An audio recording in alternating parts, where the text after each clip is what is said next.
Just getting set up here.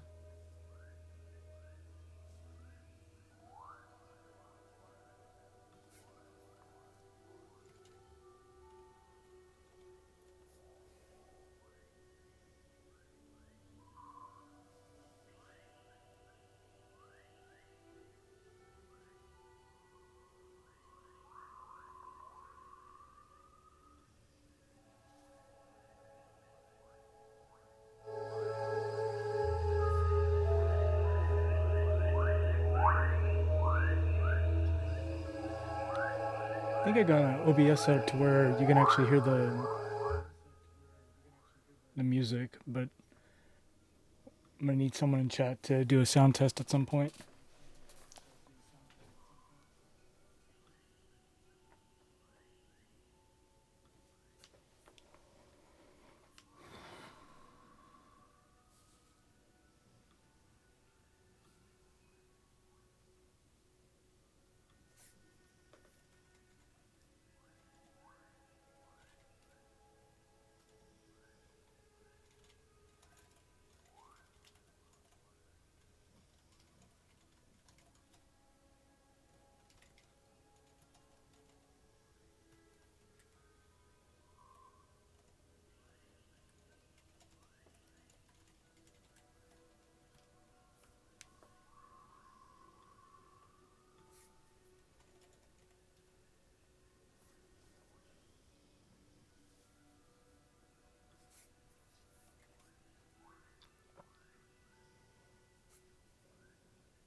All right.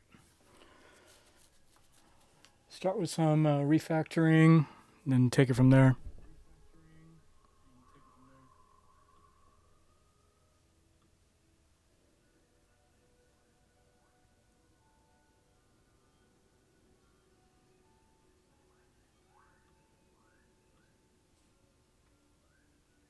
Oh, that looks good. All right, cool.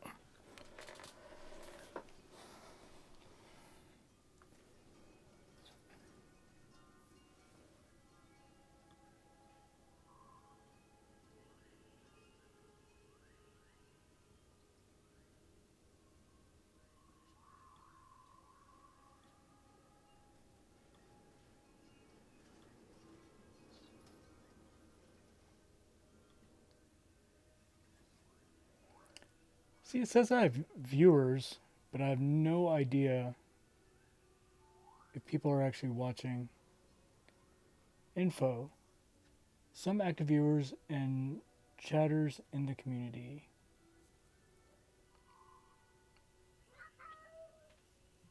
Sorry, that was my cat. That was my fat, obese dog. Alright. Alright, Metroidvania.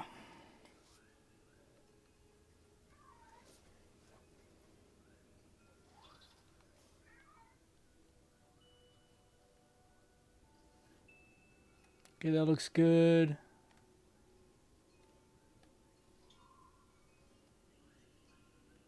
It's probably a little bit small with the tinier screen, but I can zoom in the camera if we need to. Just let me know if it's too small.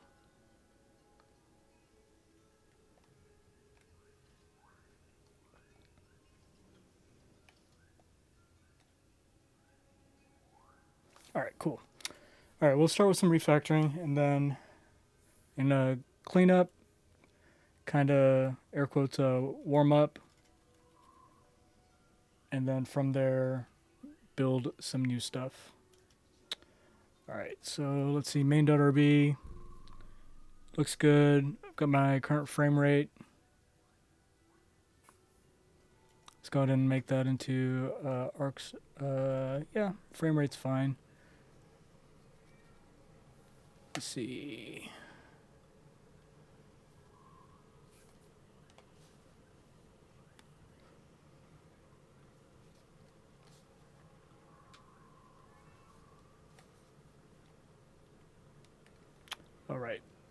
And delete that. Cool. So that looks good.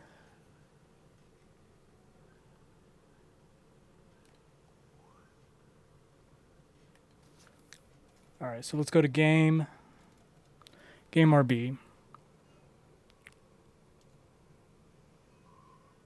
So I don't need simulate touch anymore because I just take a look at the mouse. And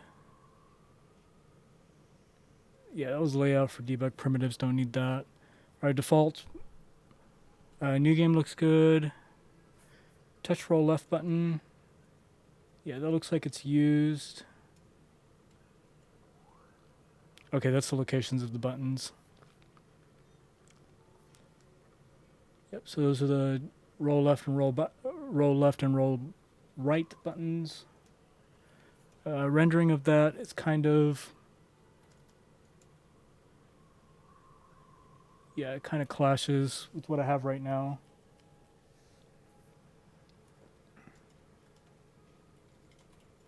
Change that to borders and maybe make them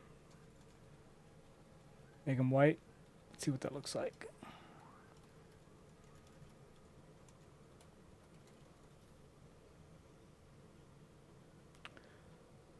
It's a little better. You can barely see it, but yeah, I think that's okay. You can actually see the view or whatnot, and I can update it to where you you get some like visual feedback when those buttons are clicked. But that looks good. All right, if you can aim, let's look at can aim. So can aim is if the player's colliding with something and if their angular velocity and all that. Let's go ahead and move that to player.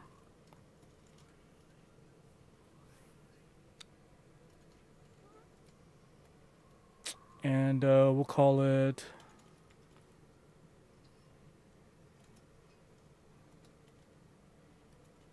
we'll call it on floor. I don't think I already have I don't have an on floor property.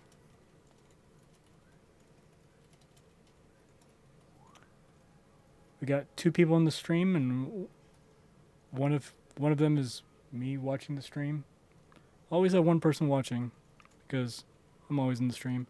For the person that just joined, I'm trying to do a volume test for like the actual like game music itself. So yeah, if you chat, I can like start like actually increasing the volume of my game and make sure that that part's good. Right now is just off because I don't know if it's going to be too loud. All right, on floor.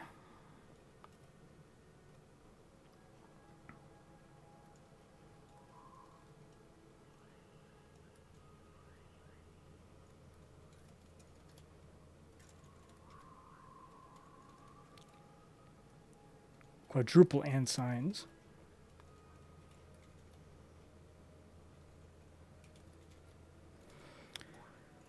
All right, so they're on the floor if all those properties are set. I think I set that somewhere else actually. There's another place where I do these same shenanigans. Hi, quadruple and sign. I really, really, really mean it. It's almost like a triple equals. Okay, so tech support. I think I got the game music working, but tell me when the volume's good on it. So 1, can you hear the music? And 2, is it louder than my mic or whatever? Yeah, so OBS. So right now it's at like almost 50%. And I don't know if that's too loud or not. A bit louder, all right. How about that?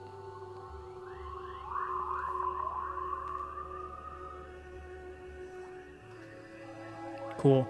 And it's not overpowering my ranty talks. Okay, cool. Yeah. It's hard for me to like do the sound test because it's it's complicated because I have the game running and then I don't know where the sound's coming from. So, but yeah, if that sounds good, that's great, and I can always lower the volume if needed. And it's relaxing. It's like such like a nice relaxing violin thing.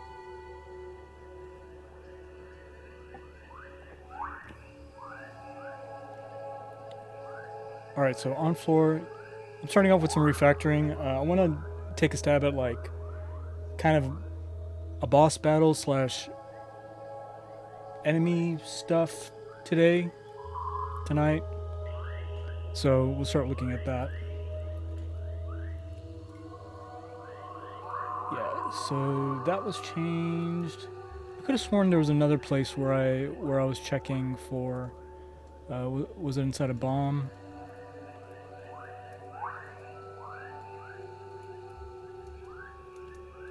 Yeah, so the first refactoring I did was this concept of them being on floor. Yeah, this would just be just that. So how are things with you? I saw the art preview posted on Twitter. That looks amazing. Yeah, let me incorporate the art real quick.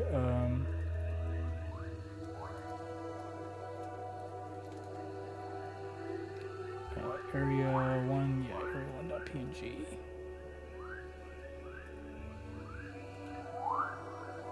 So that should be incorporated now. And there's probably something else I have to do. No, that shouldn't. Oh yeah, the art's at the beginning. Okay, so that part's correct, and then for the walls, there's so there's that. Let's refactor that into a method. Render walls.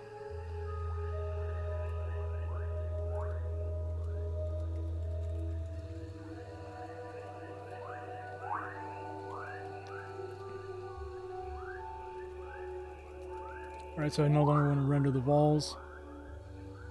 And then I had like a more greenish background.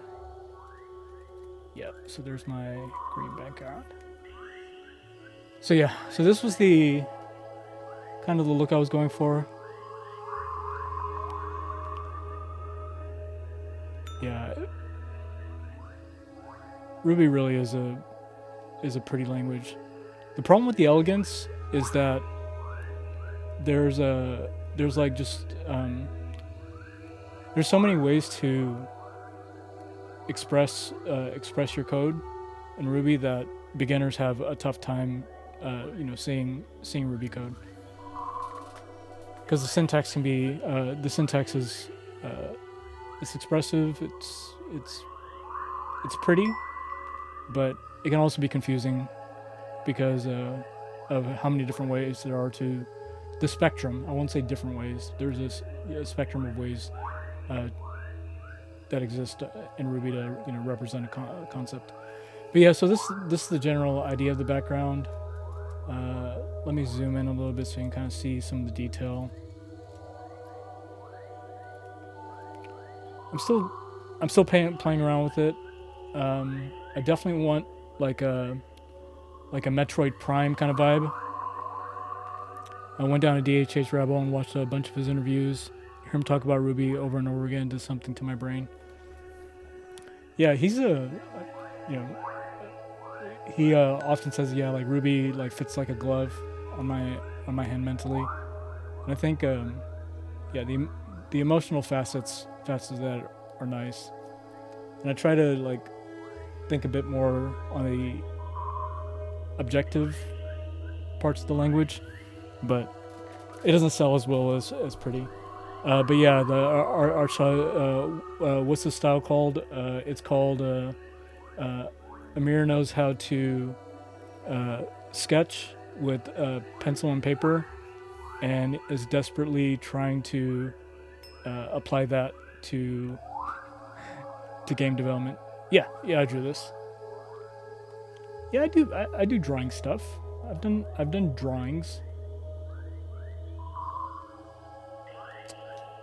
But Yeah, I'll show you. So I'll add that to my to-do.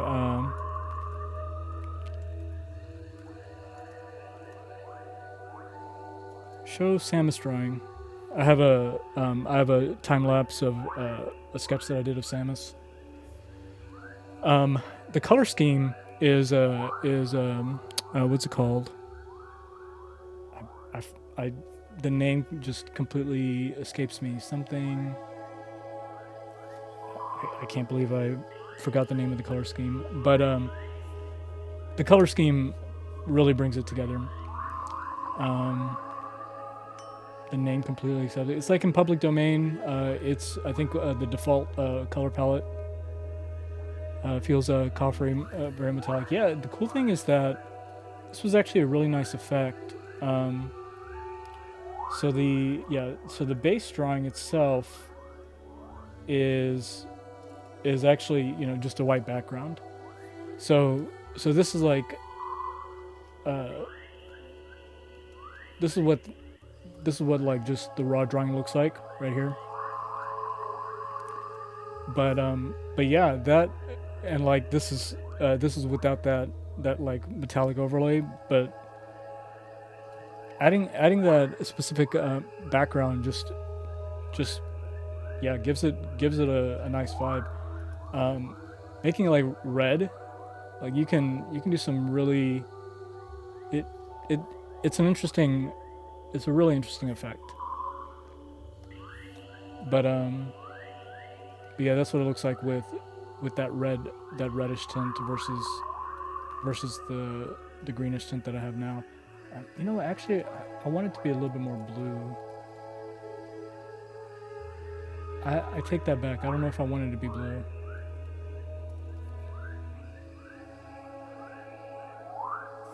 Yeah, and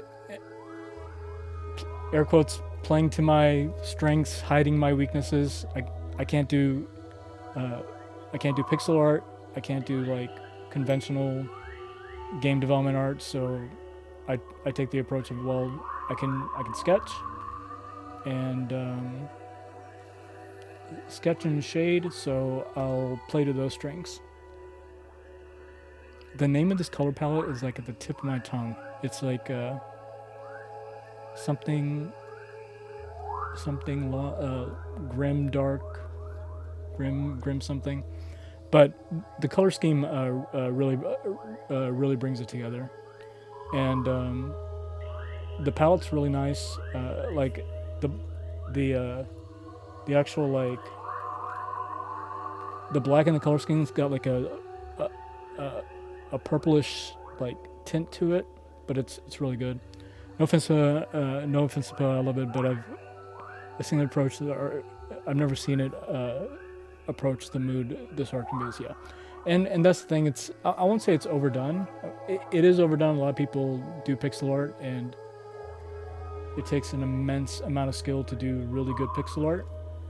But yeah, it's one of those facets of being an indie. You've got, like I said, beating that dead horse. You got that first 20 seconds to make them want to keep playing your game, and presenting this.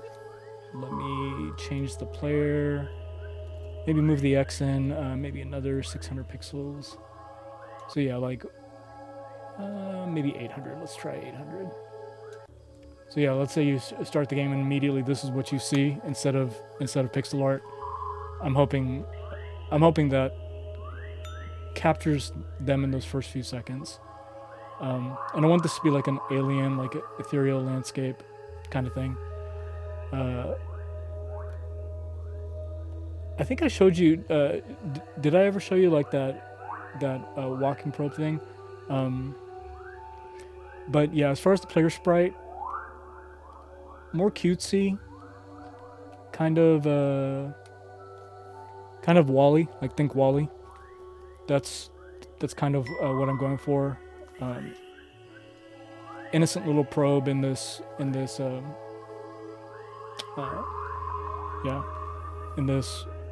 dying planet and ruined civilization kind of thing. But yeah, I got to get the vibe right. Right now it kind of rolls. I'm trying to think of the animation with respect to like a walking animation. I don't know what will end up looking good. Here's one of the prototypes that I did.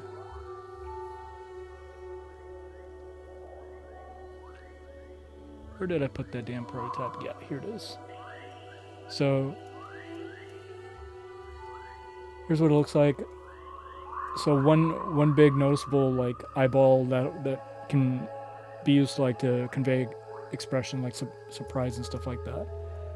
But yeah, like a derpy little walk was kind of the idea. And then yeah, as you get power ups, you'll start seeing the upgrades and you've got this tiny little probe that's essentially turns into a killing machine or survival machine. But yeah, that's kind of the idea around the probe itself.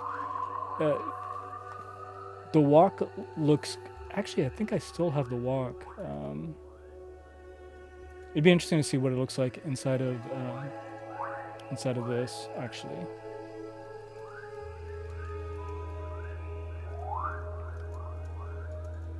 Yeah. So here's the frame indexes that I have. So I had, I think this will maybe sort of work. And then player.prefab. So where am I rendering the player? Render player. And do that instead of this. Yeah, so kind of hard to see, but... And then let me remove the FX. Temporarily. That looks good. And then the actual frame index. And we'll make them a little bit bigger just so you can kind of... we'll make them a little bit bigger just so you can kind of see what it looks like. It's cute. I think it's got the right vibe. Let's do 4. So you can kind of see like he's kind of sitting, and then that's what he looks like when he walks around. But now I've got ramps and collisions, so like there's this facet of like rolling that I need to capture, but that's kind of what it looks like right there. And same idea here, right? I can do the sketching. I'm trying to get better at keyframe animations and whatnot, but this was the kind of moves a little fast. Maybe a little bit slower, or maybe faster movement. Let's see how quirky it looks. Okay, yeah. So there's the slower movement.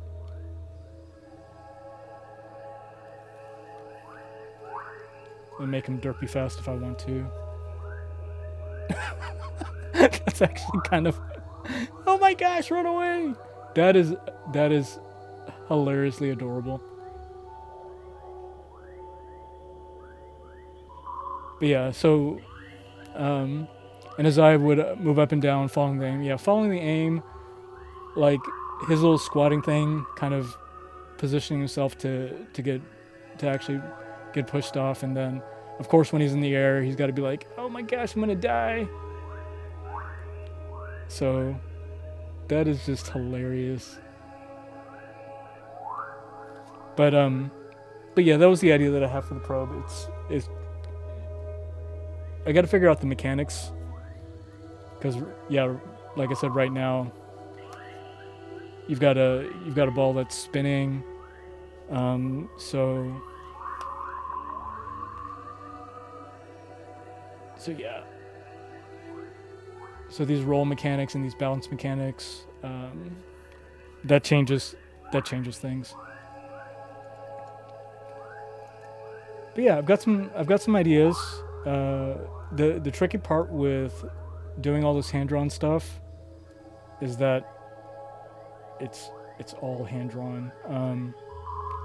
So this, the space that it's covering right now. Let's see if I do this. Yeah, so let's see how far it goes. Oh, that's just the background color. 80? Is it 80? Yeah, there we go. So, just to try to eyeball where the background starts and stops.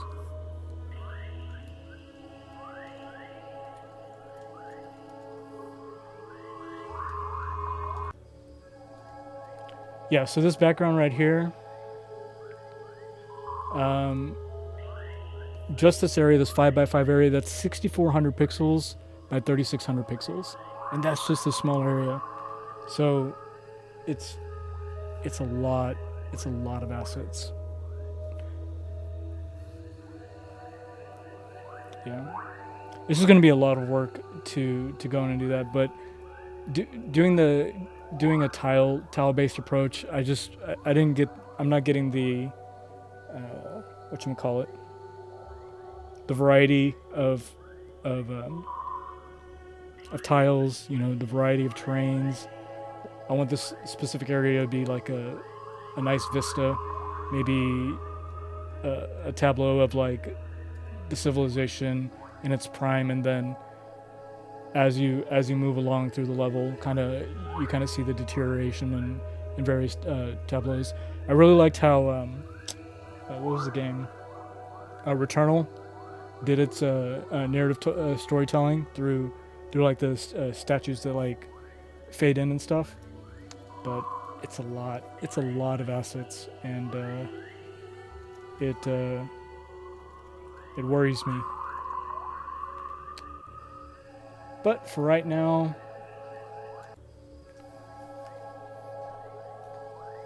we'll have the placeholder images until I get all the lighting correct and the probe and all that stuff. I was wondering if the blob player could fit into the lore you have. Give the small player size would be given. It will compress and expand the blob, help them with the expressiveness. Yeah, I think with respect to the lore, there'll be lore with respect to the civilization, and then the probe can just be orthogonal to that, right? It doesn't have to. It doesn't have to be in line with the specific civilization that this probe is trying to research and get to the bottom of. But yeah, I think there'll be some. There can be some interesting ideas. I have to figure out the idle animation, how to make it look like he's preparing to shoot. The roll and the spin is now a thing because it's no longer axis aligned stuff. You can actually like roll down a hill. So I have to take into consideration. Well, how does the probe go down a hill? Because you can actually add a spin speed, right? You can spin up and potentially use that to move faster. Yeah. Cute little high-tech slime balls. Ew, I'm moist now. So yeah, with respect to... So that was a good refactor. We looked at the background stuff. Keeping it commented out right now. This was code with respect to like camera scale. I think I got most of that figured out. Render walls. This needs to go in defaults. New game. Start background music. Yep, so we got our background location. Render walls. This would be... This needs to go with this piece of code. So let's see, render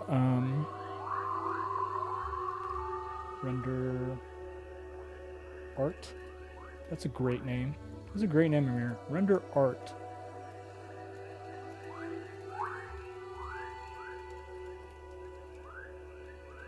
Yep, so we'll keep that commented out.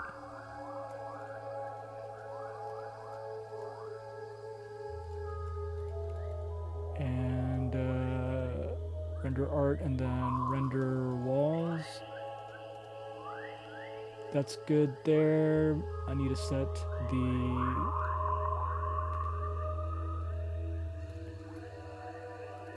render walls. So if render walls is enabled, then we'll set that to 255, 255, 255. Yep. And then if it's render art, then that will be that value. Yeah. So right now it won't be rendering art and render walls. Where does render walls come in with respect to render art? Render game, render walls happens at the beginning. I could probably bring that nearer to that. So if I want to flip in between that, that's going to make that a little bit easier. That's the lighted scene. What am I doing there? That's the paths in the scene. Okay, that's the merging of those properties. Viewport, offset X. Let's equal offset X, viewport X. What am I doing there? I'm not even sure why I'm doing that. I'll figure that out later. This is a rendering of the level editor based on whether,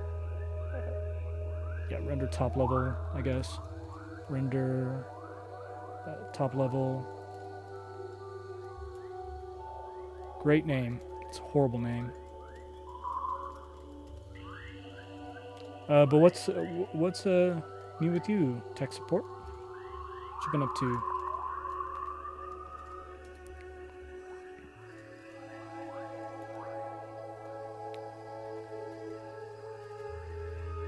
Viewport does not exist. Yeah, that's what it was for. That's why I needed viewport. Line 368. Just kidding. 1123. Under top level. There's the viewport. Cool. So that's the rendering of the viewport. I still don't know why I'm doing this specific change here. And why am I explicitly what happens if I remove that?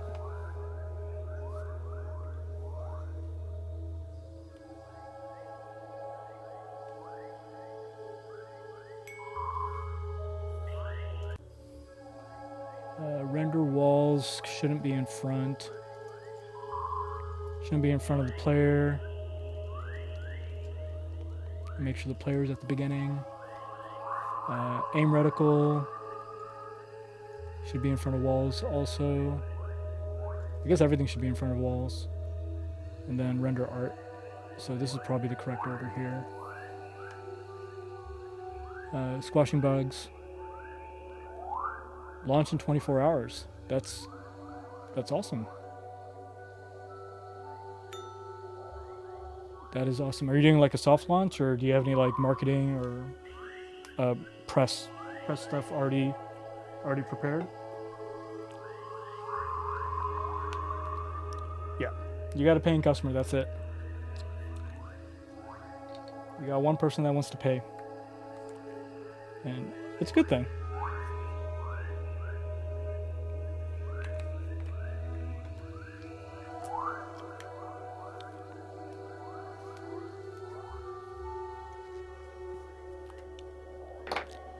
Okay, that looks good.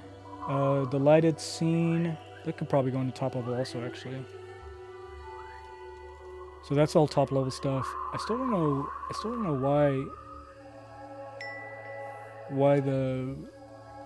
how the viewport affects anything.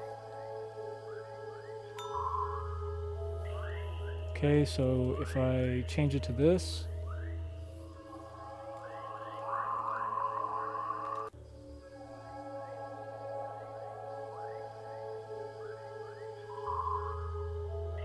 Okay, so kind of like memorizing, that's what it did with the camera offset there. Now what if I remove it?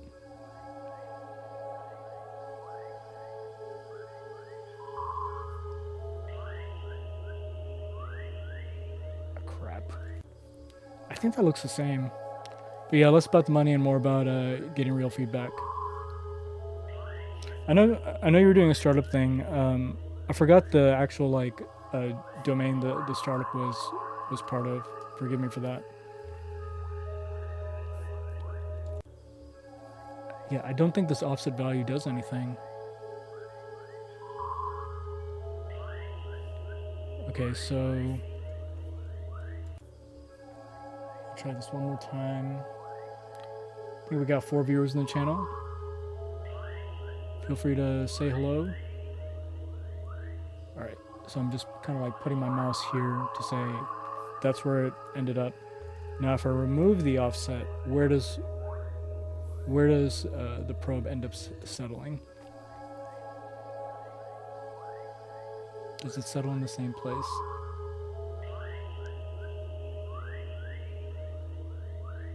Yeah, I mean, it basically does. So that's a nice little cleanup.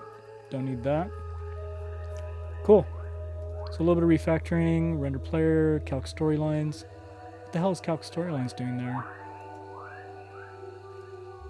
Inside of my render game. That's a dumb place to put it. Calc camera, calc game, calc storylines. I don't think that's gonna break anything. Let's see. Oh right, route optimization. We had the whole talk about the ants and everything. Yes.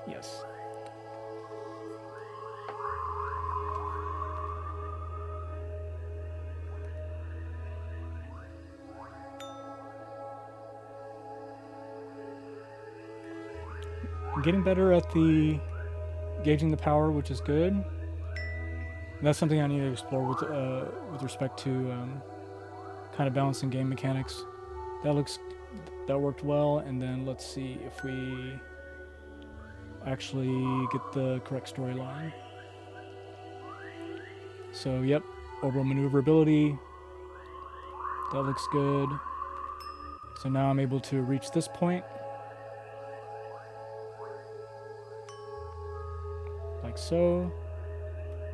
And then these are kind of guides to help the player. Kind of think of them as collectibles. But the idea is like, okay, well, you know, what can I do with these? It's like, oh, cool, I can kind of collect them.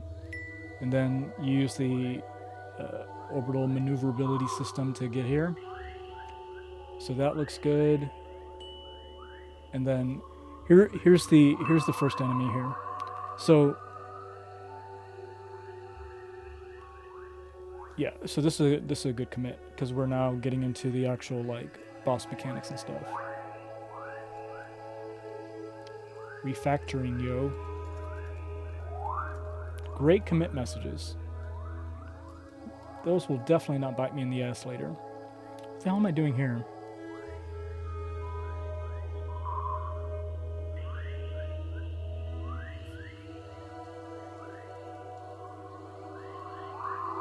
Render FX.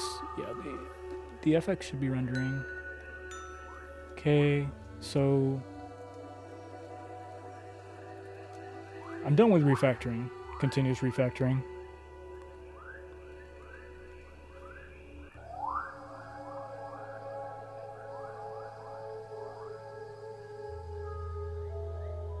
Okay, so that's the fade-in of the player after death.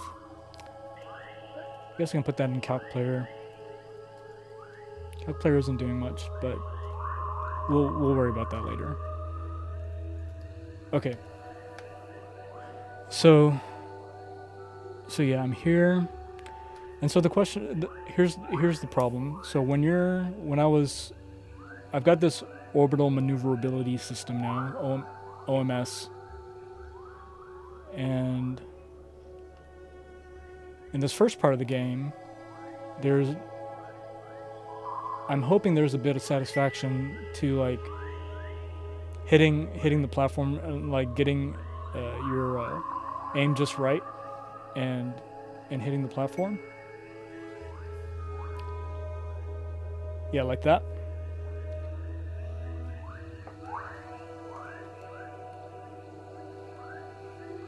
And that facet is kind of exercised in in in these first platforms here and here. But the moment you get this OMS, it's kind of a freebie, right? The whole mechanic of having power and aiming goes away because you're like, oh, I overshot. Okay, I'm gonna just press down and now I'm on the platform. So a couple ideas that I had was kind of delaying the replenishment rate of the actual mechanic itself,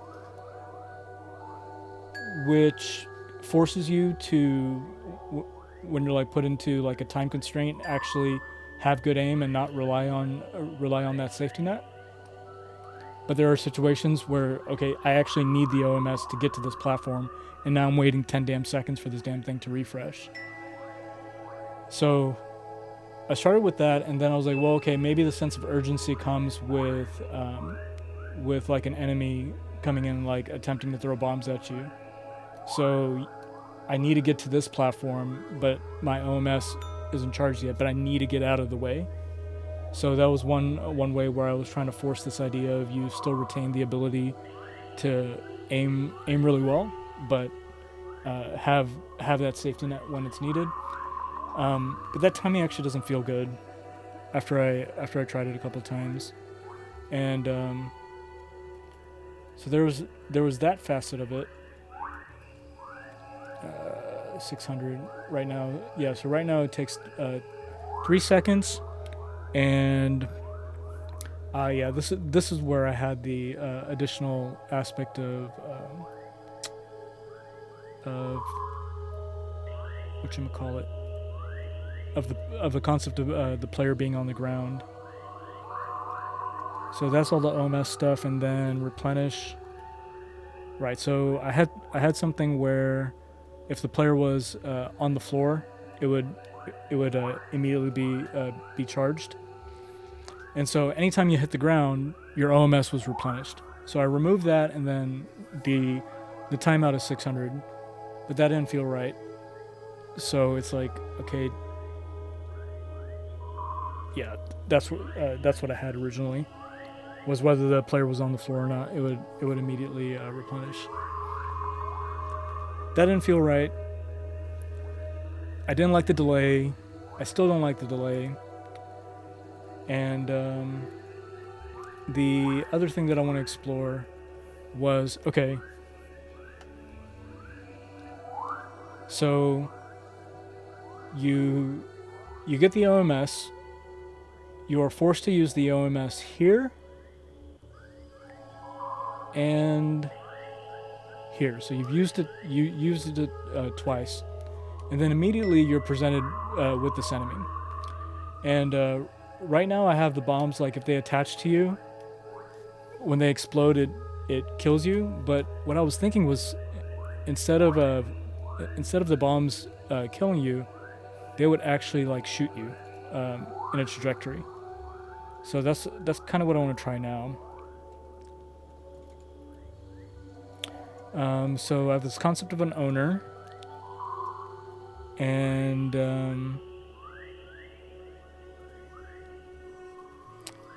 yeah, I'll say regardless, you don't die from bombs, but when they're attached to you, it launches you away.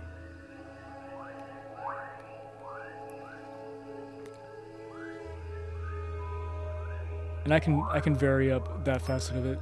So there's the attach. Why aren't you attaching? Where's the attach? Attach.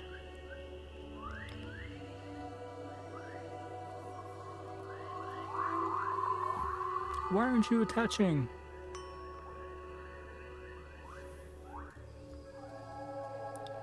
Maybe it was just bad aim. So yeah, no, like it's suddenly not attaching. WTF?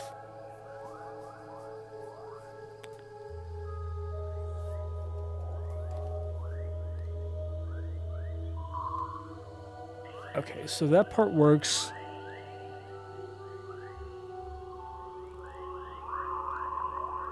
I don't want to kill off the player. I want the player to be launched. I don't want the player to die. But commenting out that code suddenly makes the bombs not attach anymore? Like, really?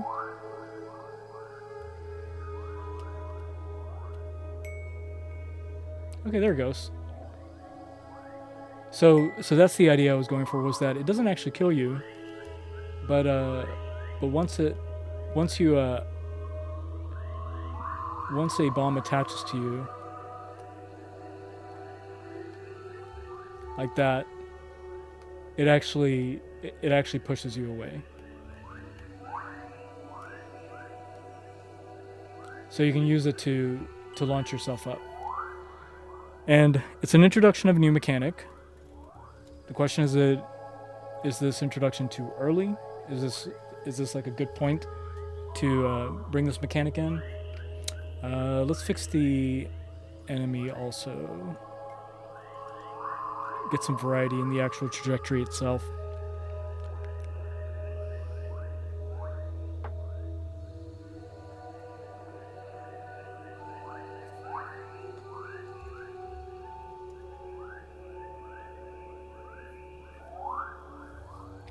So it's always set to 70 degrees, and this thing doesn't move. What happens if let's do math dot sine tick count 2 degrees. Let's see what that gives me.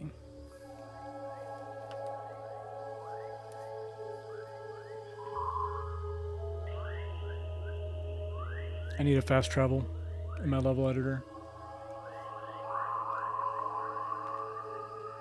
Or I need to bring the enemy closer or something.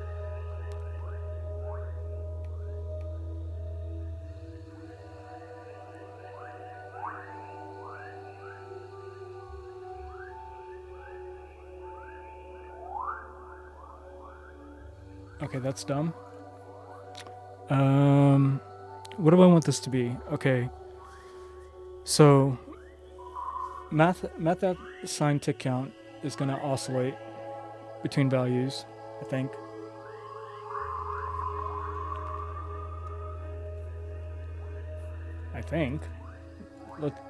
Let's see what this looks like.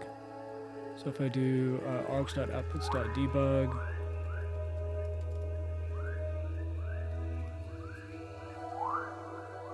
yeah, that's oscillating way too quickly.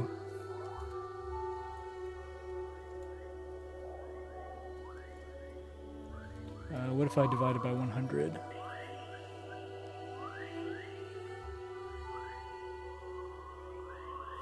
.95, 0.26, 0.67. That's still oscillating too quickly. 360. Okay.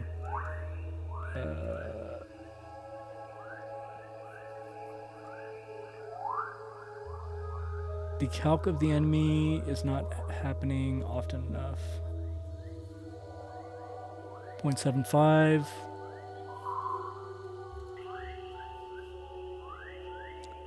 0.14.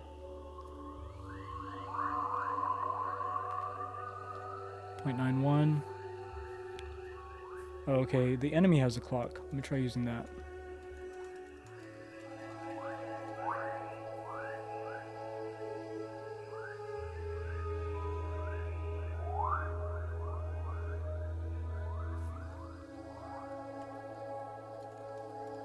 Let me slow-mo this so I can see the values change.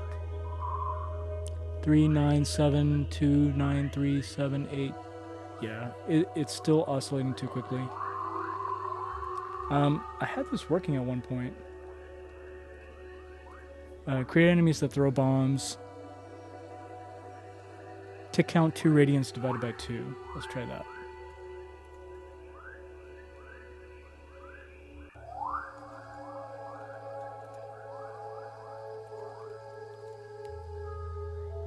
There we go. Okay, so that oscillation, I literally had it right there.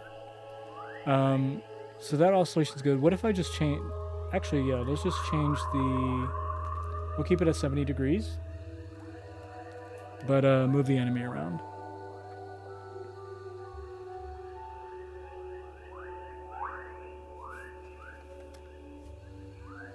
I think I like that. So the enemy moves around. It's throwing bombs everywhere.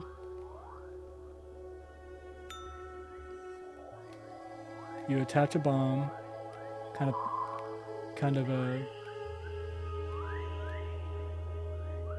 Yeah, then it shoots you across like, crap!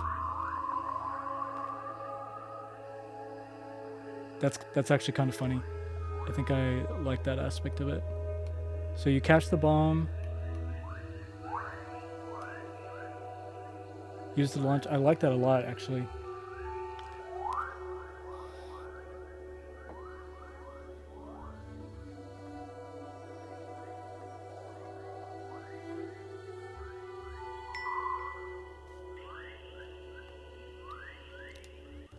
It's kind of like a moving platform also. Dang it.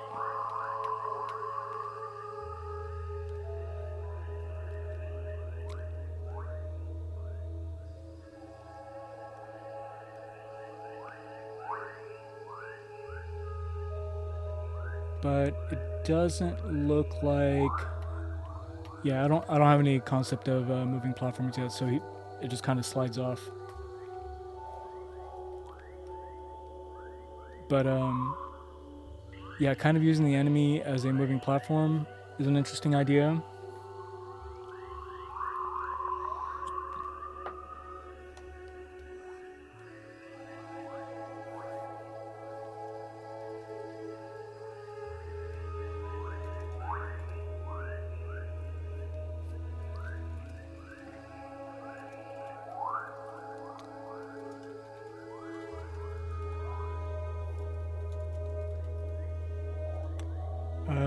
Collision bodies. We care about walls, lava. We don't care about actually hitting the enemy itself. Yep. So it should pass through the enemy, which is good.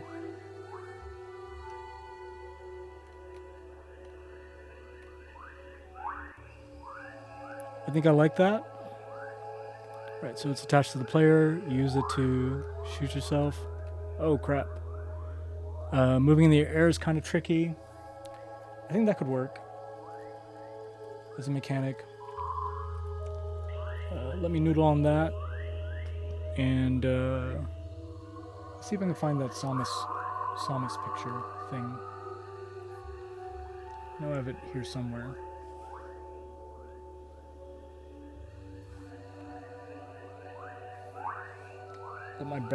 Let the background brain thing figure out what to do a bomb mechanic. And yeah, if you have any ideas, I'm all for hearing them.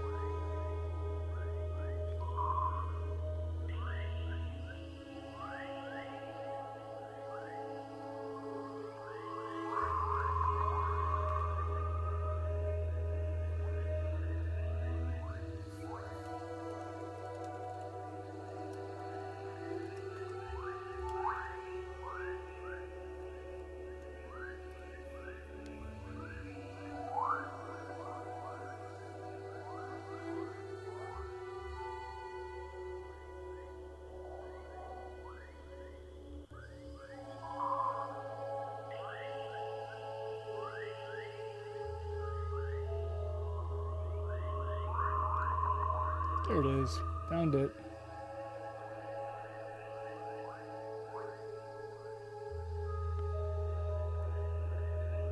Yeah, so this is a time lapse of...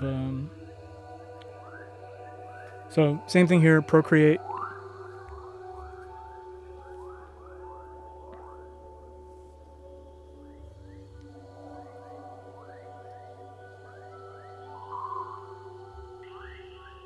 And I had a reference image. It was someone.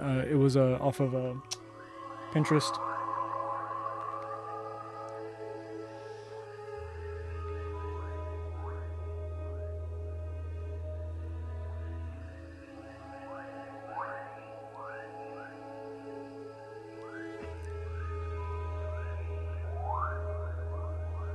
And this is kind of like how I see games being built too, right? You do your rough sketch first. You're not going to have something perfect. You want to get the broad strokes. Make sure that the game you're building is interesting and shows promise. And then you start pulling those broad strokes out, and then start refining. And that's one nice thing with digital art is that you can erase by simply lightening things. So yeah, this is where I really get into the details.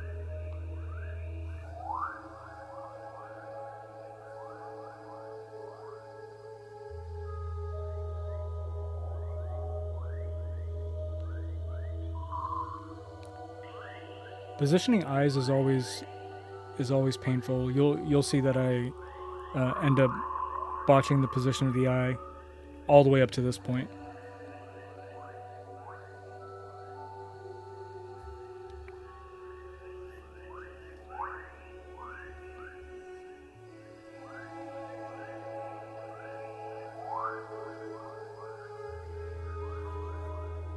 Noses are annoying too.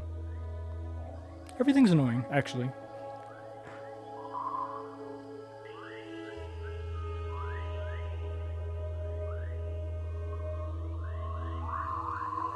Yeah, start getting the shape. See, and this is where I completely was like, I'm so far into the drawing and the eye was in a completely wrong place, so that's when I shifted it down and starting to add the shading in.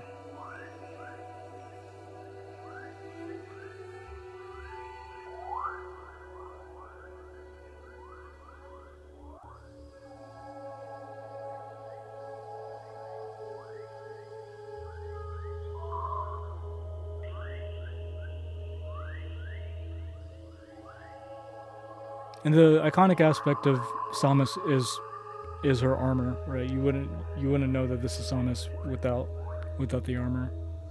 So kind of cheating from that perspective. Create an attractive what's it called? Conventionally attractive human, and then add the iconic piece to it. But there you go. So there's the Samus that I end up sketching. So I can do the sketchings, I just can't do game art from that perspective. Alright, so I think I like the idea of, let's put an enemy here so we can play around with this concept a little bit more.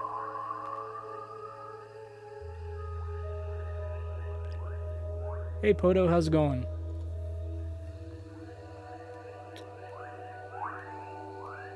Working on game mechanics, trying to figure out how to deal with ability progression. I made it to where kind of bombs kind of stick to you, and yeah, just trying to figure out the what's it called, the interest curve for the actual game itself. You go through this area here.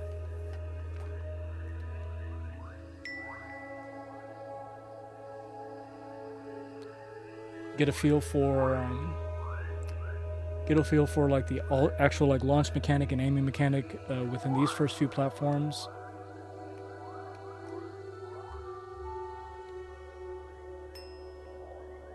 That was a good shot there.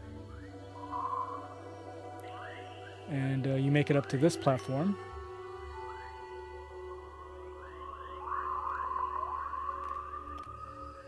And then these are kind of like collectibles to help you guide us. So like that's your target, right? I'm trying to get to that target, but I'm not able to make it.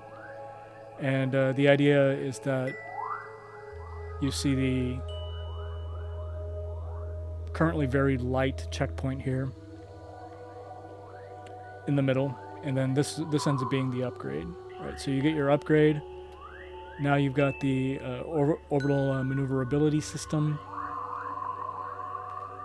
so you can use that to change directions in air. And now with this specific capability in place, yeah, let me change it to where, okay, that wasn't terrible. So now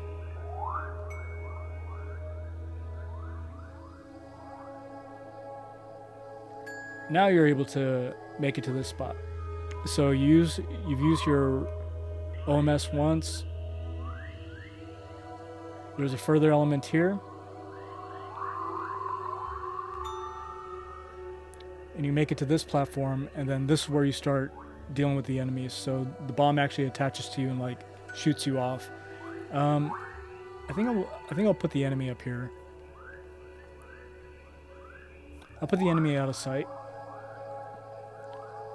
Right. So you're at this point, and can you reach this? Can you reach this platform without using the OMS? Yes, you can. I don't want that. I want to force them to actually use it.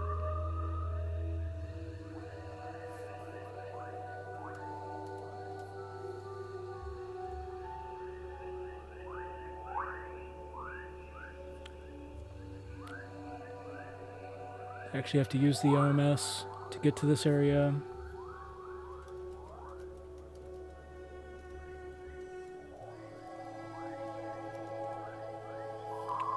Can they see the area first? Yep, they can. Can you reach it without the OMS?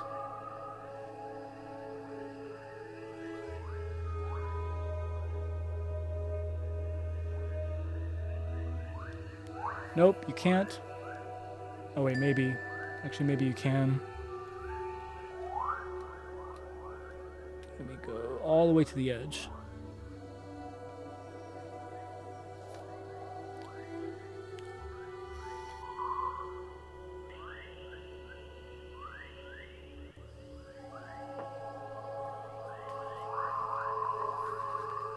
No, you can't. Good. Okay, so you cannot reach it.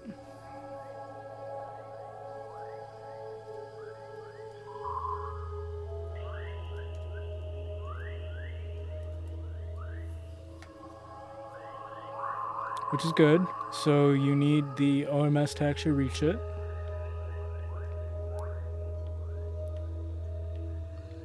I might add some guide points here also.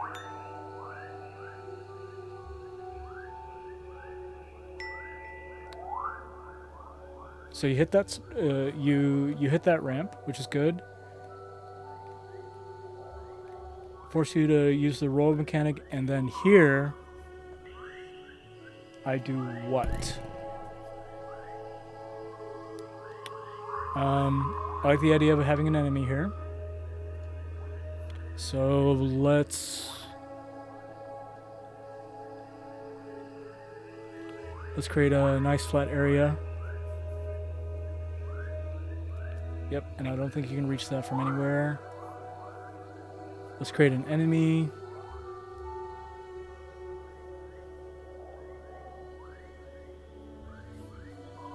To traverse this area.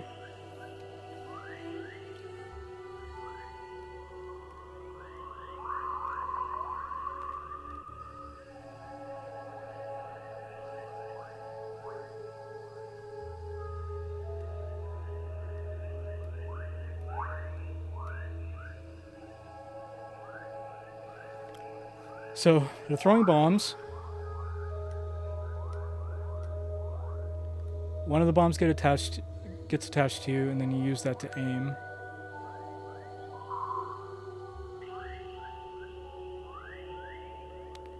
The question is do I want... Yeah, I can kind of roll over this bomb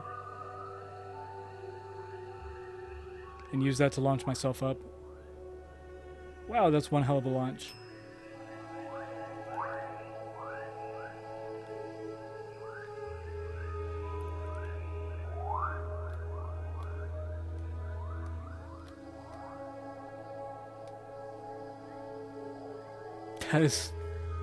That's pretty interesting. Bomb frequency is probably too high.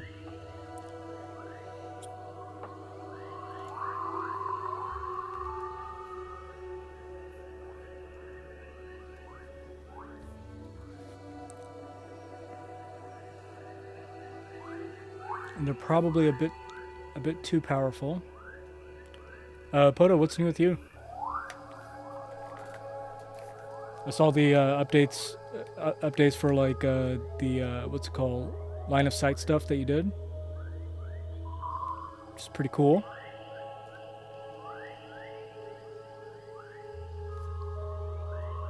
The stairs, right? In the show and tell. Not a huge deal, but it's been a while. It's stairs with line of sight. On the Discord server, right? Are you the same Poto that's on our Discord server? Pretty sure you are.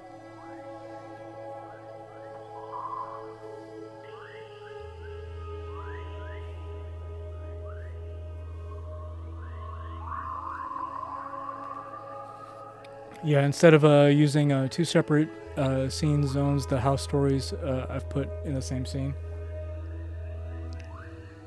Have you seen how Illusion of Gaia does its floor transitions? I thought that was like actually pretty damn nice.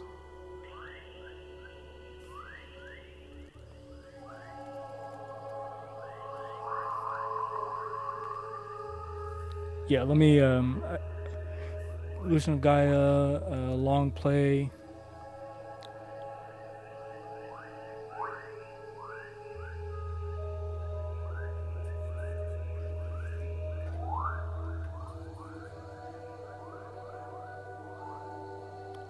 Okay, yeah, right here.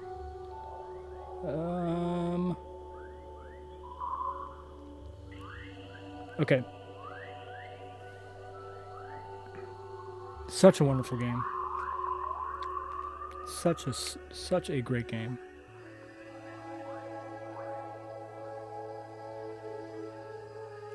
But yeah, the floor transition, the right there. You see that? It's really nice.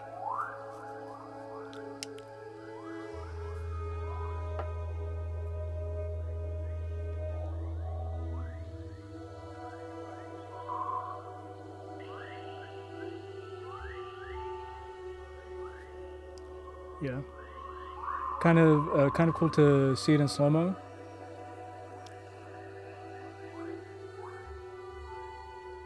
The art in this game is beautiful. Music is amazing. So many great things. One criticism I have is that they don't have that quick hook at the beginning of the game. But they're an established studio, you know, you're going to give them the benefit of the doubt and assume they're going to build something that's good. So here's what it looks like slow motion.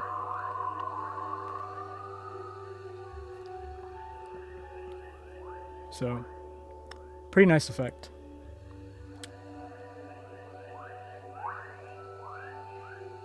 Very nice effect. Unlike exteriors, the interior has a low number of tiles, so I could totally render all the floor at once and then transition smoothly between the floor chunks. Yeah, it's a pretty neat effect. I think they do something. I forget if Terranigma, which is their third title, how they do floor transitions, but I remember Illusion of Gaia is pretty memorable.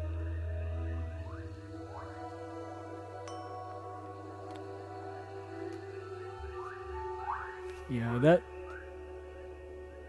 Gosh, that bomb explosion is big. It's very big. So yeah, we talked about what Illusion of Gaia.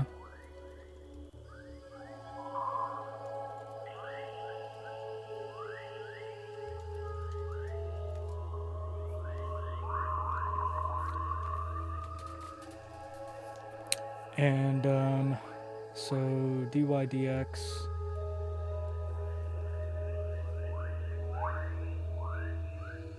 That's to rotate. Where's the actual explosion itself? There it is. It's set to a vector of 10. Let's set it to 4. No. Yeah, let's set it to 4. See how that feels. Okay, so the idea here is that you've used your OMS 3 times, you understand that mechanic, so then So then this weird bomb thing happens. Okay, that's not terrible. Maybe 7?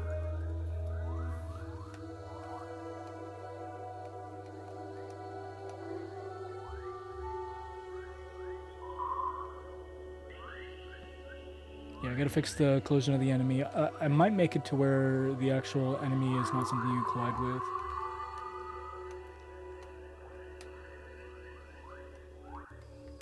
That was annoying. So maybe a guide over here to keep you from falling. I have no idea what I'm doing, by the way.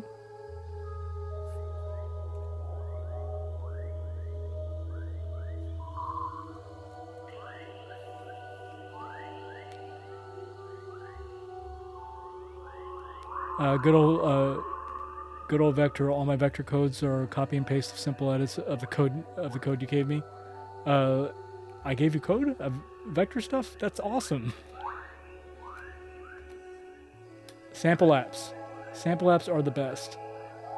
Okay, so that's good. So we'll remove the collection of the enemies. So let's say that there is a platform over here that you need to get to. Say like right in this area.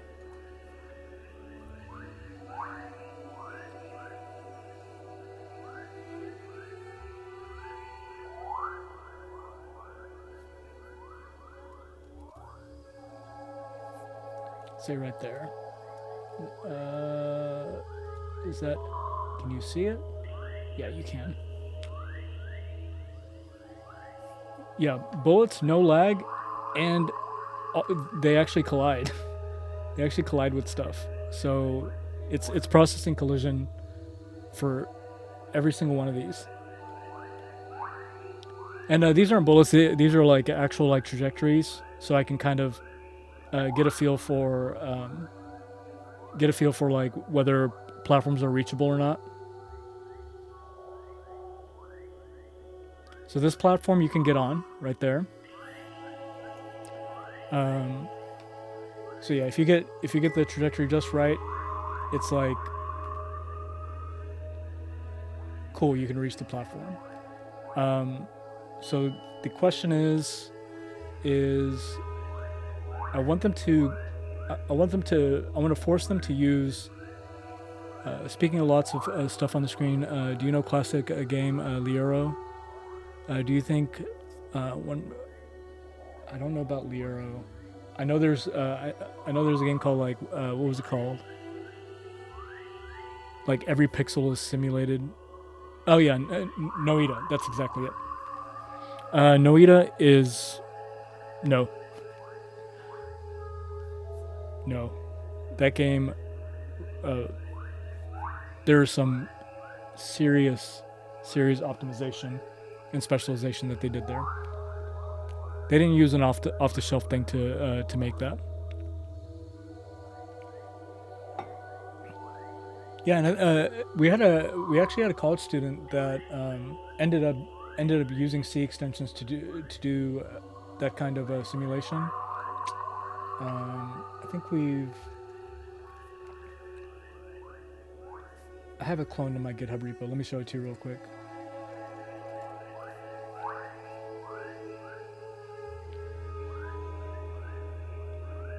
I only have to look through 330 projects that I have. Jeez. Where did I put it?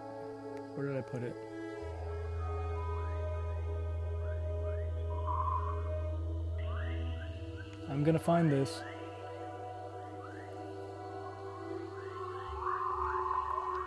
That's the problem. You fork a repo and you're like, I'm gonna fork this repo because I want to have a bookmark for this, and now you have 330 forked repos, and you're like, I can't find anything again. So then you start starring repos, and then you got 300 stars, and it's like fantastic. Find this damn thing. There it is. Mato. So yeah, a college student made this using DragonRuby, and is there? I could have sworn there was like a demo video of it. Let me check my Reddit. It's impressive. So C extensions can make it possible to create something like that, but there's so much more that's happening in that game. It's just right. So here's one right here. So this is DragonRuby for the rendering, and then these particles of sand are all simulated via C extensions.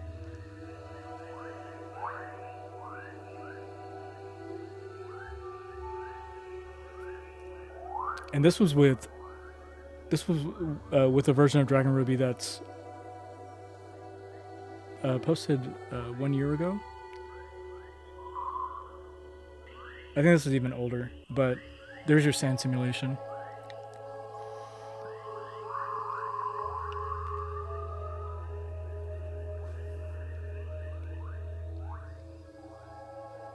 Yep, each grain is simulated. And there was another one where they actually someone did actual like collisions against the sand also. But I'd have to find it.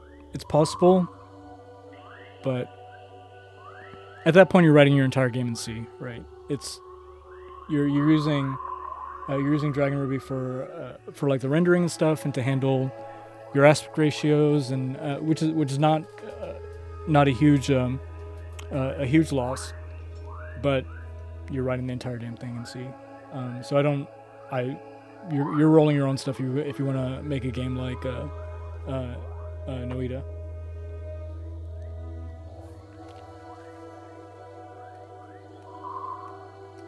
Okay, so yeah, the roll is tricky though. To get the roll feeling just right is tough. So you want to get the roll. So that worked well, and then yeah, you can't jump straight up. I think this might be too difficult for like a initial starting point. Think. And then an in-air bounce makes things even trickier. Okay, so I like this concept of a bounce. I like that you can have bombs kind of stuck to you.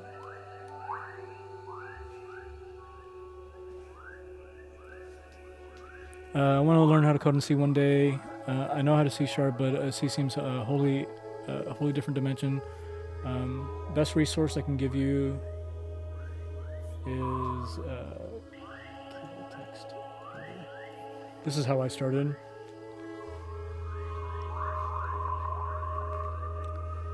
It's called the Kilo. If you Google Kilo text editor, this thing goes through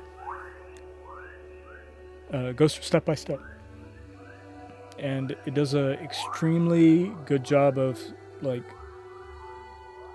one single file. This is it, and then slowly builds up the complexity. And I found it pretty fantastic. And this was a really, really great tutorial that kind of shows you the fundamentals of C and stuff.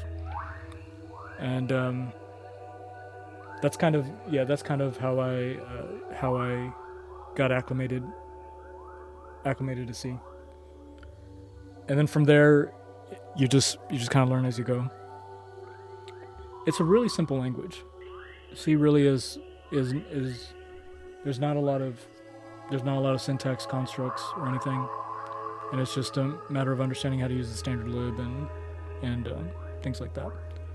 But yeah, you actually make a text editor, cursor movement, and all that great stuff. And it's consumable. He does a great job of showing like diffs. Really well written. I think it's.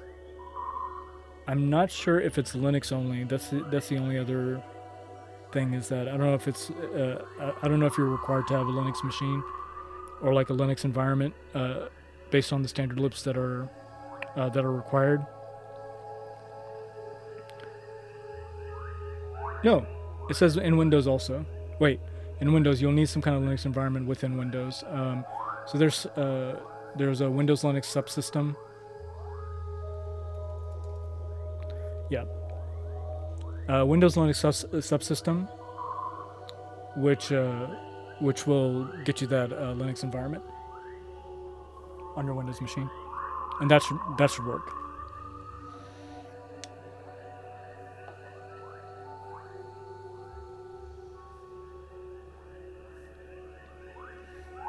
Yeah, you're supposed to. And I've done it with varying degrees of success, but WSL -install, and you boot into your Linux environment in a terminal, and you can actually edit the code on the Windows file system, and then have it referenced. So Windows. So yeah, I wouldn't do Cygwin. Bash for Windows is something you can do, but WSL is probably the way to go. And yeah, Mac OS will work, and then Linux will just work.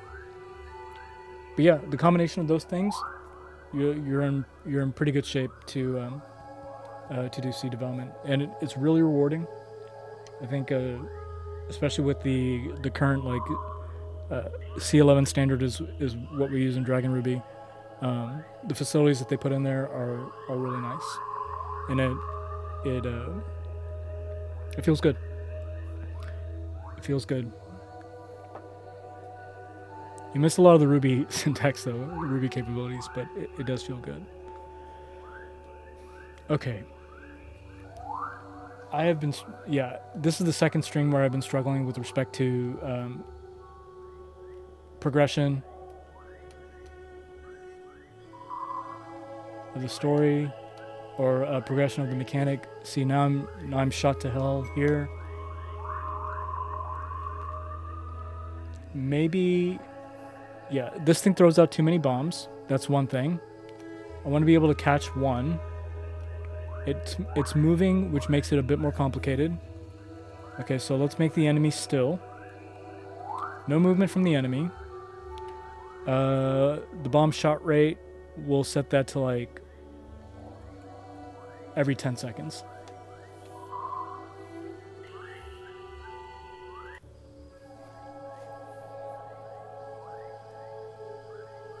I need a checkpointing system. This is like the 17th time I've done this stupid maneuver. Okay, so you're over here.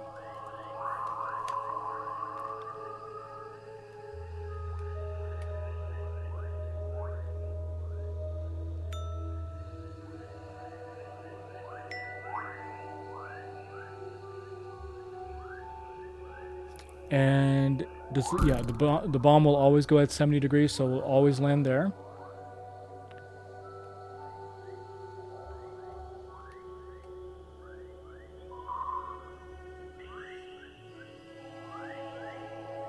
And I'll make it to where you don't actually hit the enemy. What about, instead of 70 degrees, what about 60 degrees?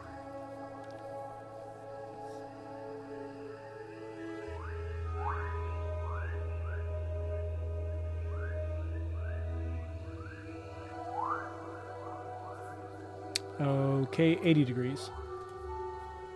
Hot load. Freaking love it.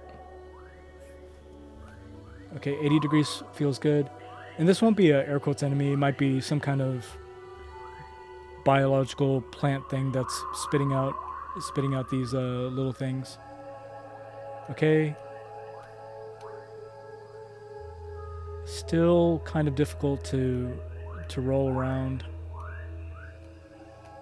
You hit. That's tough.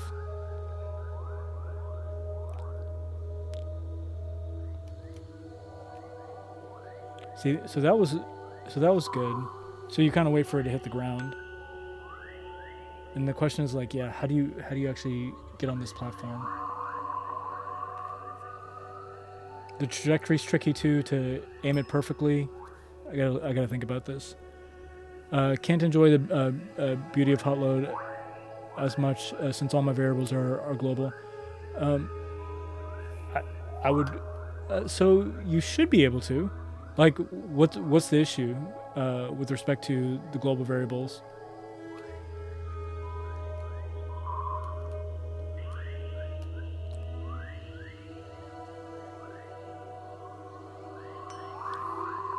Yeah, getting the aim just right is tricky.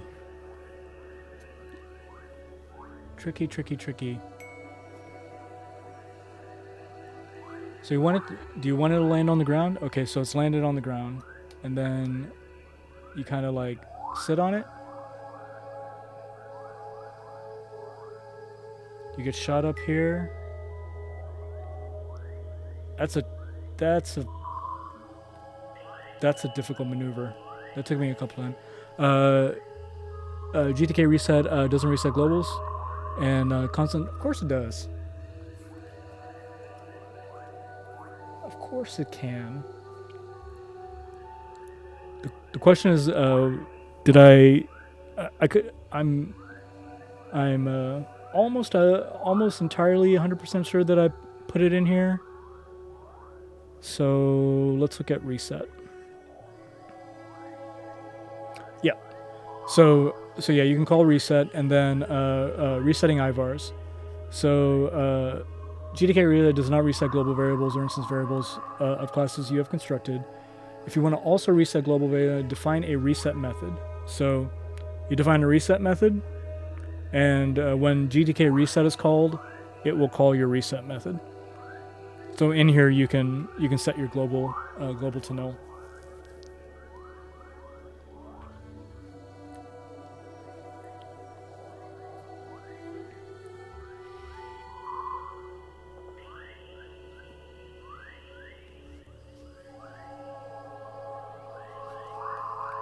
I'm not sure exactly when I documented this, but it's been there. It's been there for a while. But that's how you can do some additional reset or housekeeping. Like if you want to, before resetting, you want to save the game state and then have it reload. This will do that for you. And you just like you define a tick method, you can define a reset method. Reset can also take an args if you want.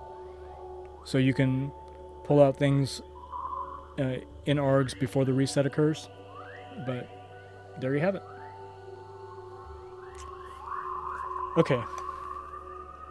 So the maneuver you have to do is you have to be right on it or a little bit to the left of it. See, that's too far. This is not going to work. This is not going to freaking work. It's too difficult to get the aim to get. Yeah, so that worked. But you can get up there with using your OMS the same way. So how can I incorporate the explosion of the bomb and the OMS and your launch? So if you just launch and I got on the platform perfectly that time. God damn it. Think. Yeah, I need to make it to where you can't collide with the actual tree. It'll be a tree. The bombs you can't see. Let's bring the bombs in front.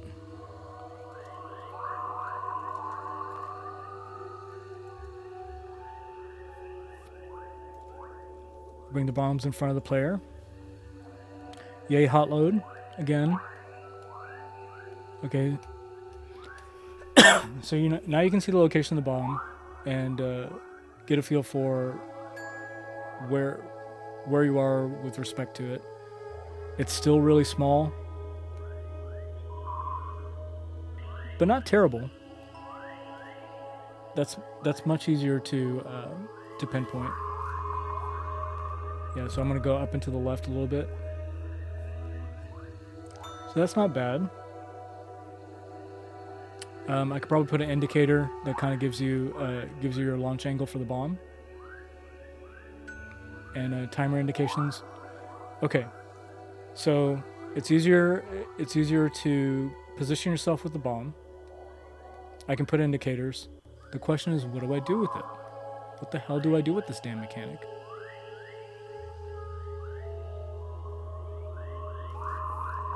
Let me get rid of that collision. Paradox calc. Let's remove enemies from that for now. Alright, so you've got the bomb. You can use it to boost. Now you got another bomb attached to you. God damn it.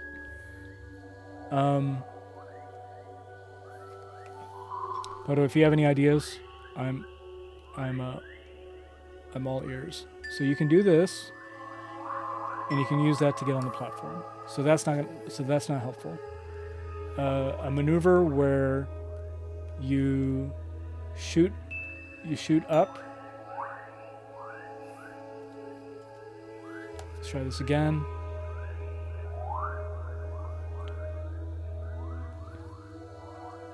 Yeah, you can do. You get one charge of a mid-air maneuver. So here's the bomb. Use it. It totally missed me. Let's try again.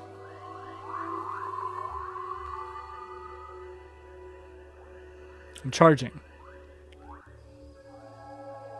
There's the bomb. Alright, so use it. It missed me again. Everything's terrible. Let's go back to the enemy. We'll set the respawn rate to that.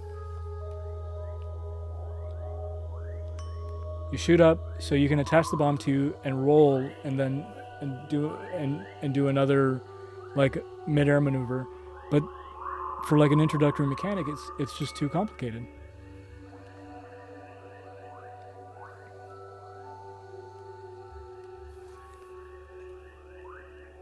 Let's have it shoot straight up and down for 90 degrees, since we're no longer colliding with the enemy.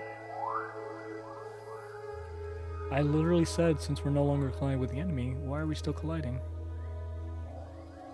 Oh, that's for the bullets.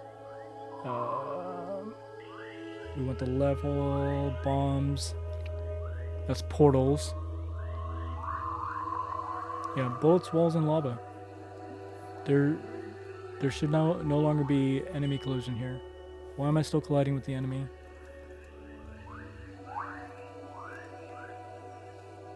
Let's go to physics. It's my collision bodies.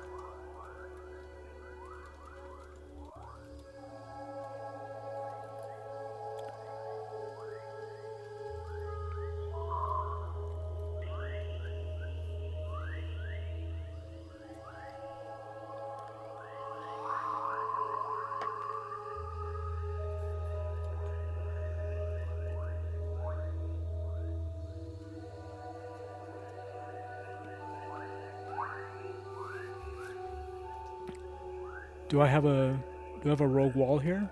No, there wasn't a rogue wall. Let's put the enemy back.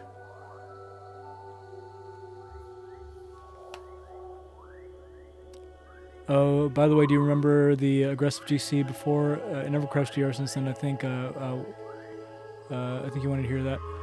Did it help performance though? I think that's the primary question. If you didn't see anything noticeably improve on performance, it's probably not worth keeping around. Okay, collision bodies. For some reason,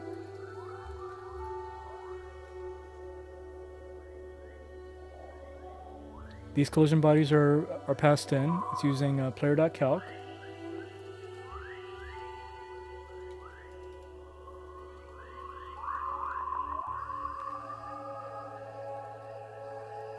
I'm only passing in...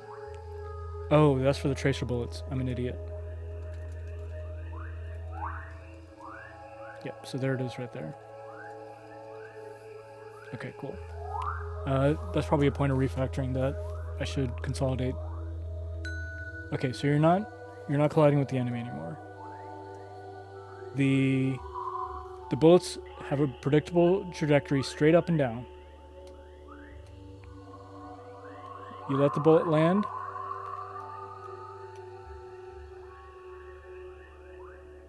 You use it to shoot up. And then you're caught by another bullet, but that's because of the respawn rate.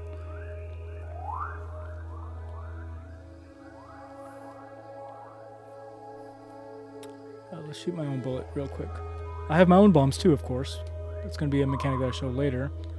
Alright, so you have your own bomb. You aim. That throws you that way. I don't know what to do with this. I like the concept. I just don't know where to go with this with respect to letting the player understand how to deal with this concept. The other question is, should the player attach to the bomb if they're on it? Yeah, so I mean that's more of an advanced technique, but it's not something I want to do right now.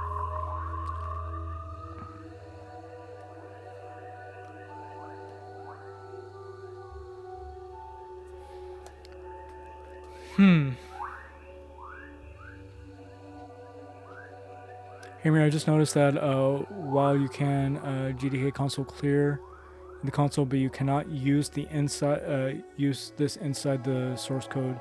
So it runs. You want to clear the console? That's a good question. And yeah, this is a good air quotes diversion to let my brain percolate on this. So you're saying $gtk.console.clear. So that clears the console, but you're saying you can't do it inside of code.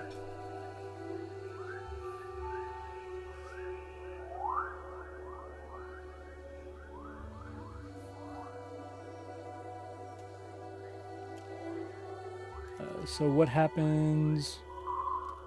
Let's put stuff to the console.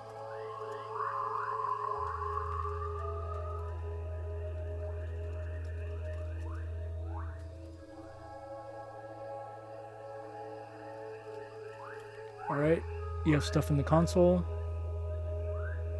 and if we do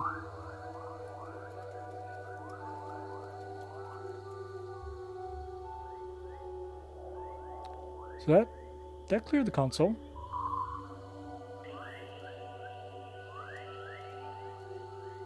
You're saying on tick count 0, run once at the initialization of tick count, okay?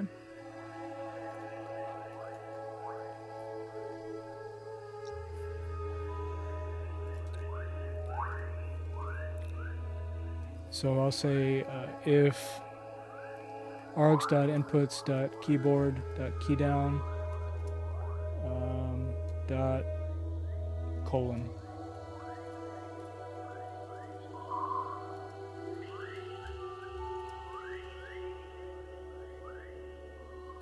Color colon.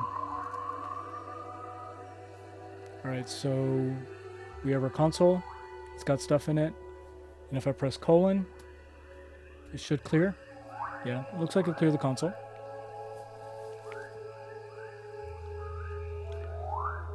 We can look at the actual console code real quick. So if we go to console.rb, and this is inside of the open source repo too. So clear. These are the three things that it does.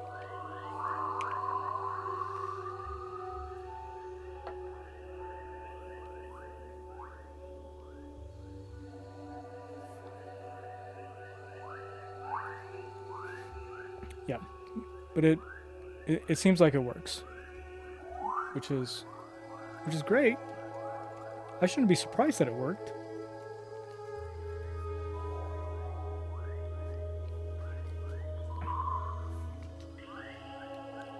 Yeah, just DM me or post to feedback, and we'll figure out what's going on.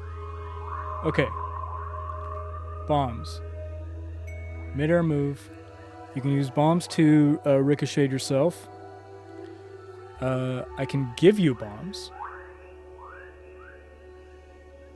So you can throw a bomb.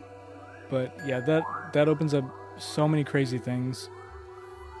I don't want to expose you to bombs just yet.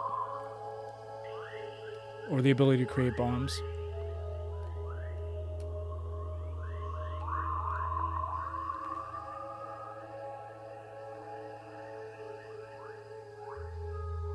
Okay, that's actually... It's still so tricky. So you aim this way. And then you can do a jump like that, but golly, that's too tricky. What can I do with these?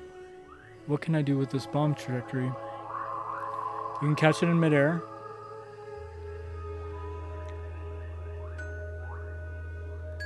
Which is really difficult to do. You gotta get the timing just right. I can go back to it just killing you, but that's not fun.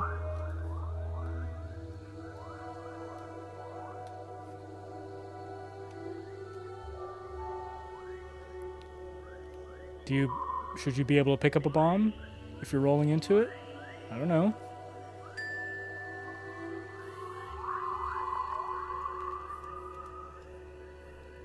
So you can get on this platform without using the bombs. You're introduced to the concept of bombs and needing to avoid them.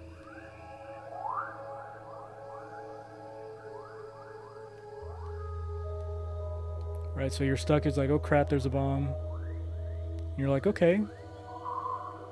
So what if it starts that way? All right.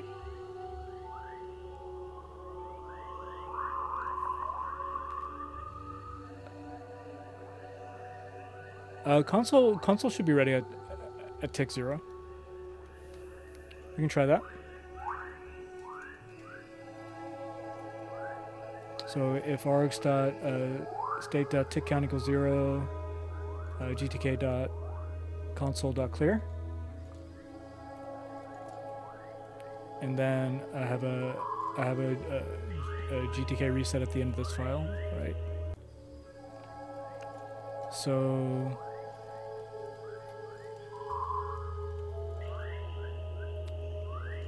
yep, it puts the tick count a couple of times.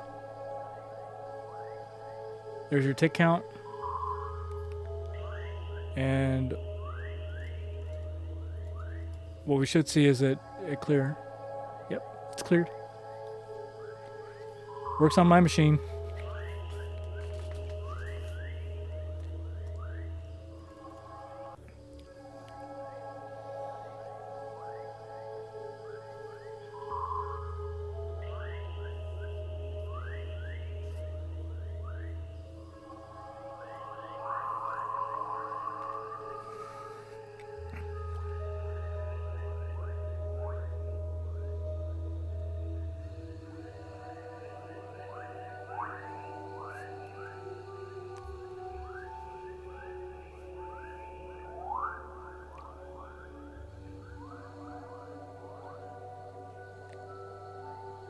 Looks like we got 5 people viewing. Hopefully someone says hello. There we go. Do not put me on pizza. Pineapple? I agree. We should never put pineapple on pizza. So what's the blue thing? So the blue thing is... It's a blue thing. I won't call it an enemy, but it's a mechanism that spits out these bombs.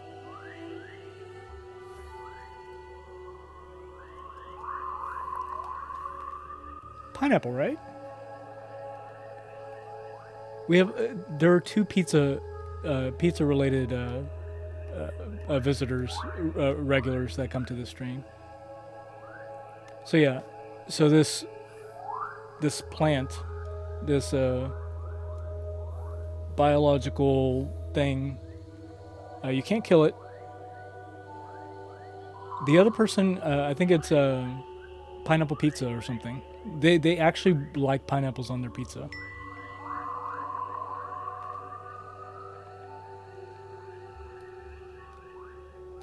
Which is ridiculous. Why would you ever do that? It ruins a perfectly good pizza.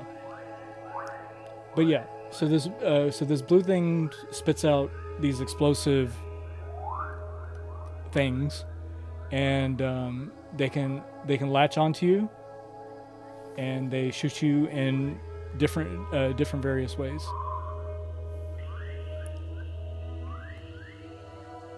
Pineapples. Ridiculous. Can't believe I associate with people that put pineapple on their pizza.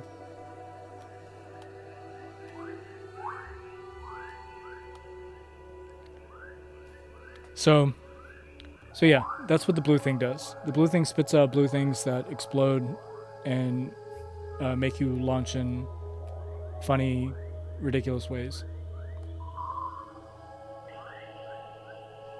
And that's what that does.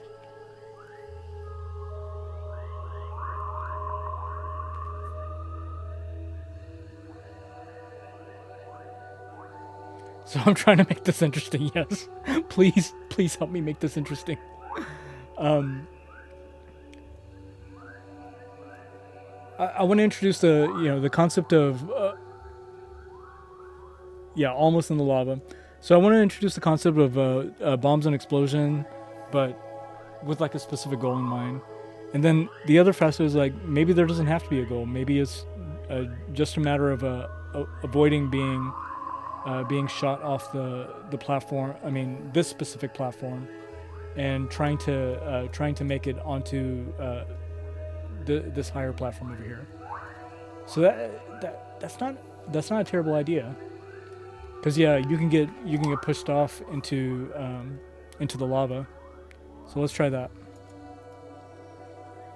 So we'll set the respawn rate to 120.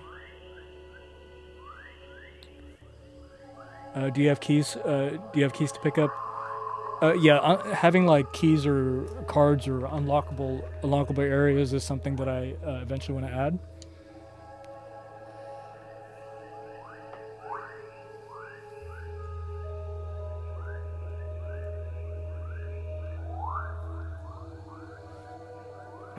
I also want to do something where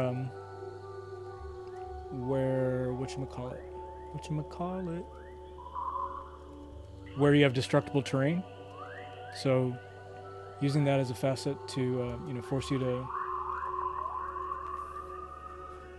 right. Oh, I want the launch angle.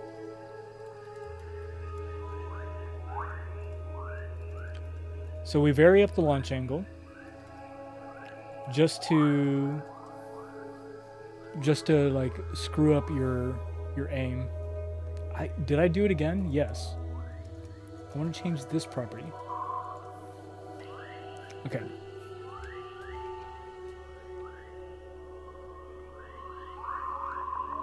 That isn't doing anything. It's barely doing anything.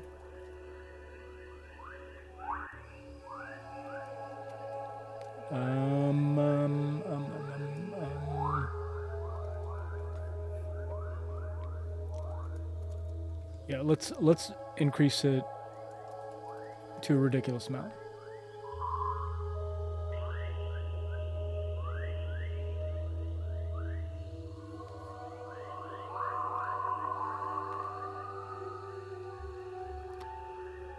You put the angle on tick count? Yeah, I did that 15 times. But so now the launch angle should be correct.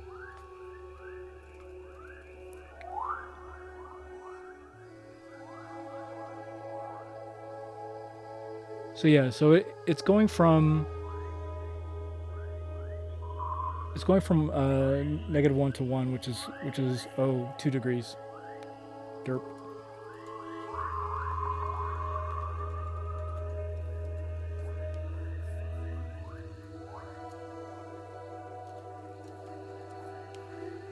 There we go.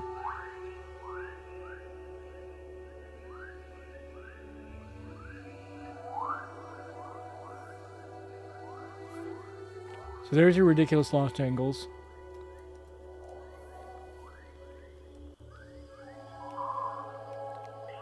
So you're like, oh crap, I have all these bombs on me. This is bad. Oh, the insanity.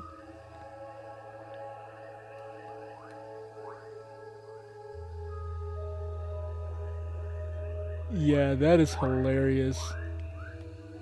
So it's like, crap, crap, crap. I gotta avoid these. And so you make it up here.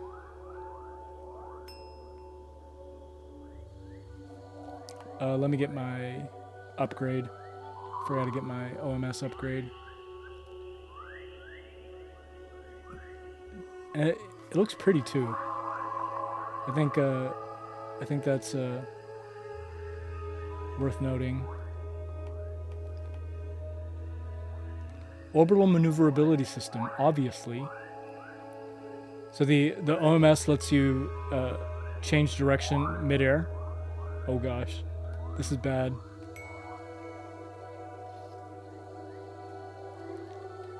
So this is kind of funny. I think I like this.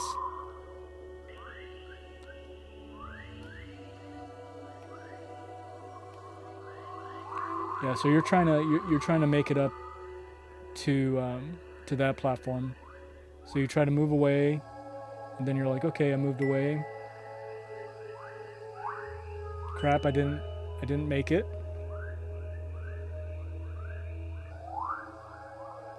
Yeah, where you can change directions 4 times. So I made it to where you can only. Oh, this is bad. Yeah, I made it to where you'll pick them up over. You'll get all 4 upgrades eventually, but you're left with 1 at this point. So yeah, so you've got the insanity of all these bombs coming, and you're like, I'm just trying to, like, please leave me alone. I'm just trying to reach this platform. And so that introduces you to the insanity of bombs. You can use your OMS to kind of save you from impending death. And then you're trying to make it up to that platform. I don't think that's a terrible idea. And it was I chuckled. So it was novel from that experience, from that perspective. So you make it past this barrage, and then you're like, okay, I need to make it onto this platform. So you do that, and then use your OMS to make it onto the platform. Yes. So much explosions, and I think it's good. I think it's good. And so I want the trajectory. I wanted to kind of just spray vertically. So that's giving me math time. That's going to give me a value from -1 to 1.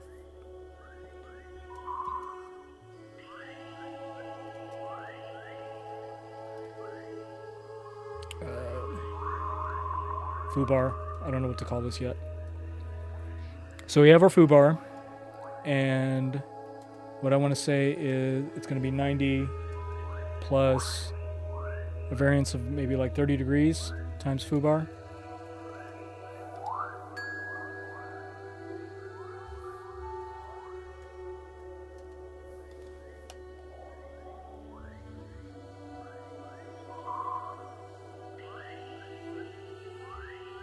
$30 degrees might be too much. How about 20?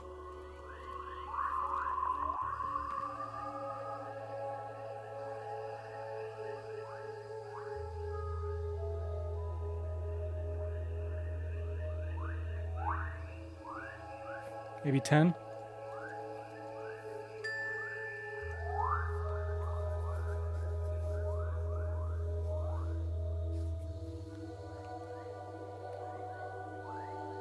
Yeah, it's like, oh shit, that's bad, that's bad.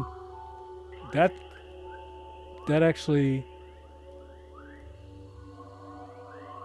that's actually very beautiful.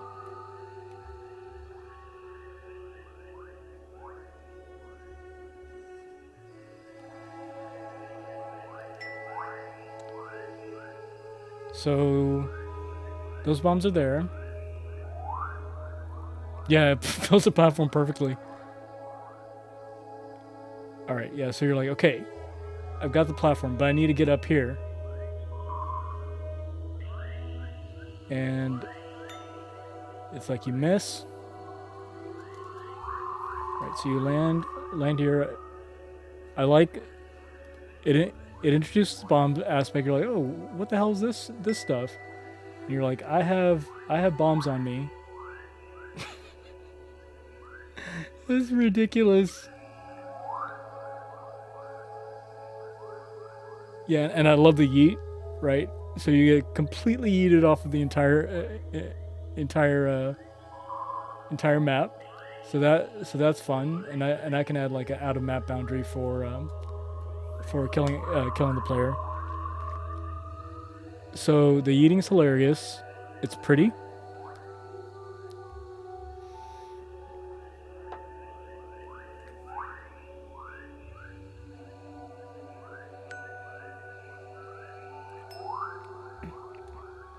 And it's like, okay, lesson learned. And so you make it past the bombs, and you know you have to make it up to this platform. So then you make it up to the platform. Yeah, you use your OMS to safely drop there. And you've learned bombs can explode and yeet you in various horrible ways. And then what? And then what? But I think that's good. Maybe not so many bombs. I think it can look just as pretty with maybe a bomb generating.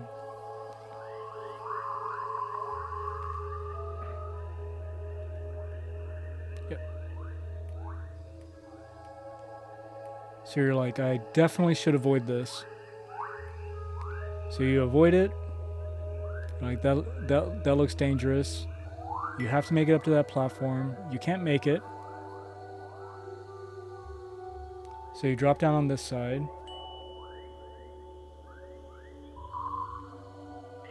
And you could potentially avoid the bombs altogether. But yeah, I could add some kind of what's it called? Hint that those bombs explode. I think you can make it from the right slope, but the timing is hard. It's a good question. Let's see if I can.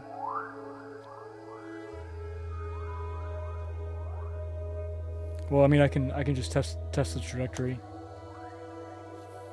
So yeah, if you shoot like right here,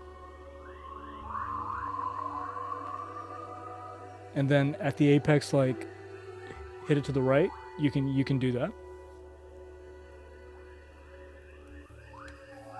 Yep. So it's kind of this trajectory.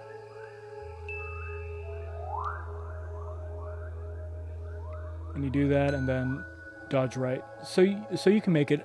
It's kind of advanced. I think like if you're able to reason through that and figure that out, more power to you. What if I expand? Because I want them to get hit by the bomb, so they understand that it's something that they should try to avoid. Yeah. So if I increase the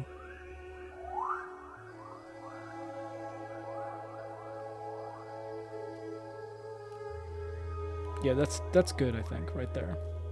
Because this is where you're going to be coming from. So you're over here. You're like, okay, where the hell do I go next? You see just the edge.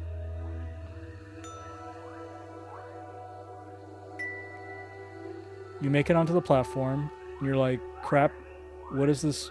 What is this madness?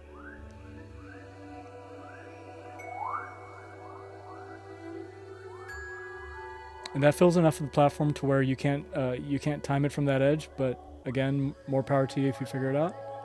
You end up on this side, and then you're able to drop onto this platform here. So you drop onto this platform, you understand bombs are a thing. You don't get killed by them. You can get killed potentially by it launching you in a very, very bad trajectory. You might even be brave enough to use the bomb and say, hey, well, I can actually use this bomb to, kind of push myself up. So that part's good. And then you use that finally to drop onto this platform. Whenever you get to it. Being able to drop straight down like that reminds me of Physics Bug and Quake. It's your butt stomp from Mario 64. Butt stomp.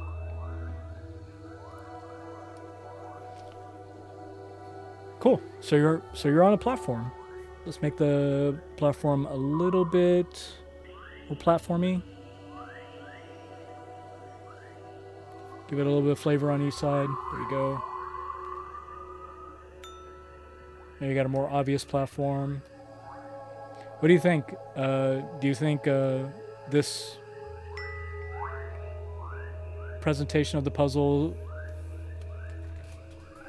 is good, bad? This game is boring. I should just take it out in the backyard and shoot it.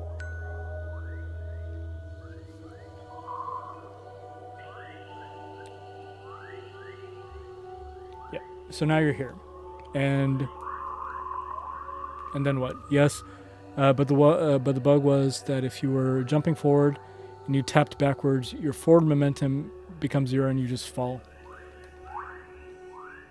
And this was a Quake 1, Quake 3.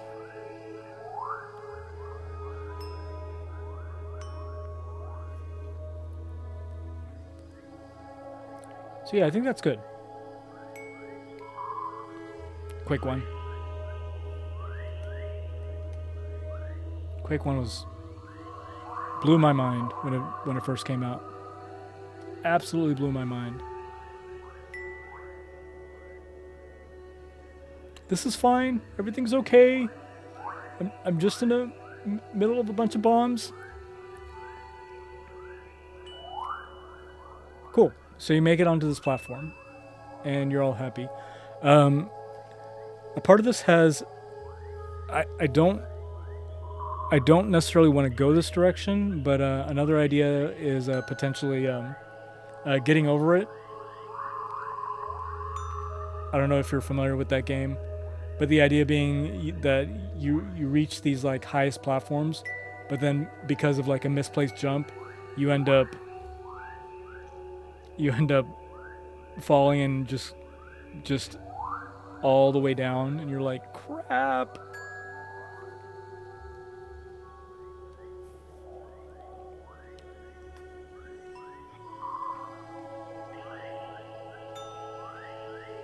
It's a great game.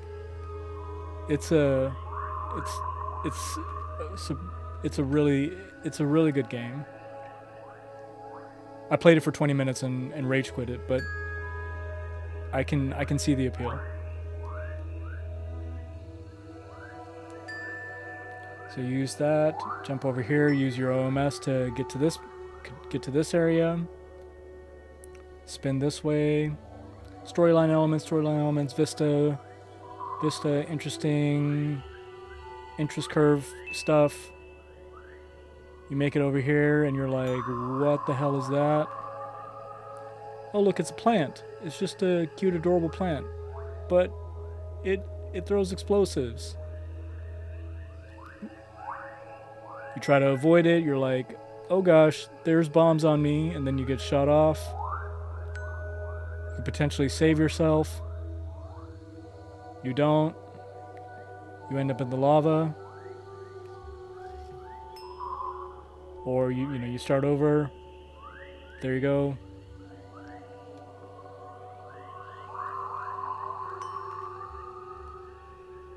I don't personally feel that I enjoy playing a game that says "fuck you" with the control systems. The interesting thing with it's about mastery, right? It feels when you first start playing, you're like, these controls are impossible. There's it's not fun, but then you understand the mechanics and you gain the mastery of those controls, and then you're people watch you play and you're like, how did you do that amazing maneuver? Yeah, I think the important aspect of getting over it is that it's fair, right? When you fall down the hill, it's your fault, because and not some glitched physics or tunneling thing. Yeah, I think I think it has a good uh, oh shit factor, and especially like a misplaced jump could potentially put you in a position where you have like 10, 15 bombs on you, and you're like, crap. You're just covered in bombs. So, yep, and then it's like, uh-oh, I just got shot to hell again. And you're like, crap, I made it over here. And you're like, do I have to start all the way at the beginning again? I might do something to alleviate that facet of it. Because I can see that as being a little bit annoying, especially because it's difficult to get back to that area. But I like the concept of the bomb. I like the oh shit aspect of it. I like the visual aesthetics of it. It presents a new mechanic. There could be some potential like lore aspects to it, saying like, yeah, I found a like biological fauna in this or flora in this area, and good thing I'm a probe with whatever titanium shells and what have you. And yeah, I think that's good. So you reach that higher platform, and then the question is, probably for another time, what to do from here. I wanna expand on this bomb mechanic, make sure that the player's familiar with it, make sure they understand their interaction with bombs, and eventually the player themselves will be able to shoot bombs that they can use for maneuverability. So I think that facet it kind of positions the player to understand that facet of it, and I need a boss. I need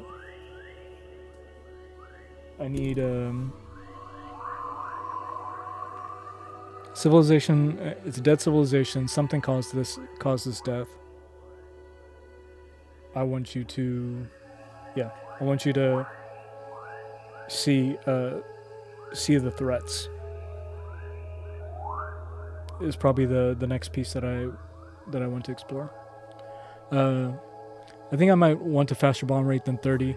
So you like the faster bomb rate? I think it did look pretty. Let's see what. So I had it set to 10.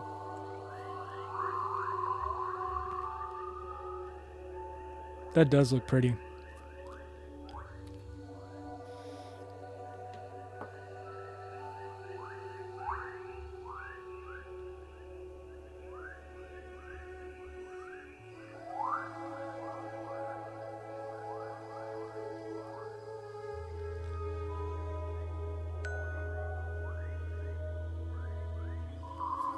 The main issue with 30 is that the bombs are a bit sparse below. No, I agree.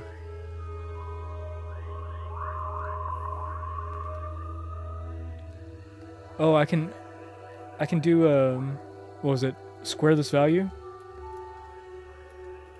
Is that what you're supposed to do?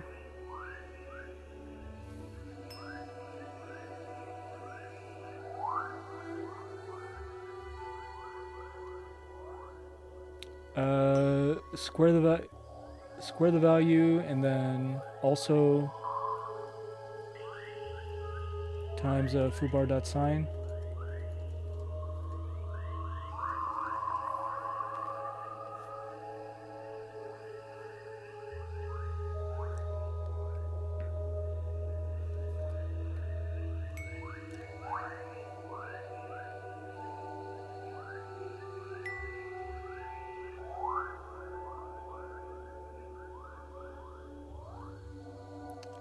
So yeah, let's see what the spacing looks like there.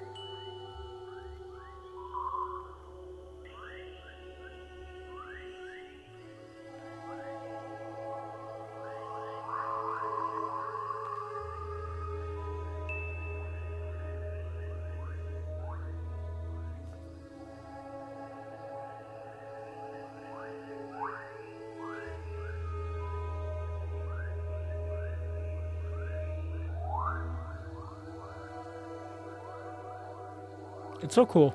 Like just the motion. The motion and everything is just it's interesting. But yeah, I can play around with it.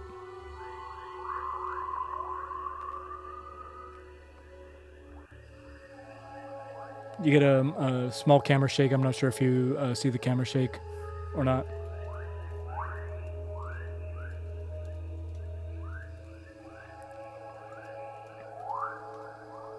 Let me increase the trauma.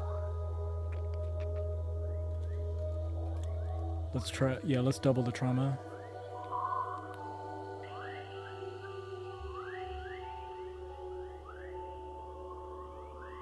Whoa!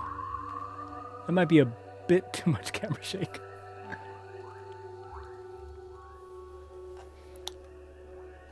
But yeah, okay. I think this is. I think.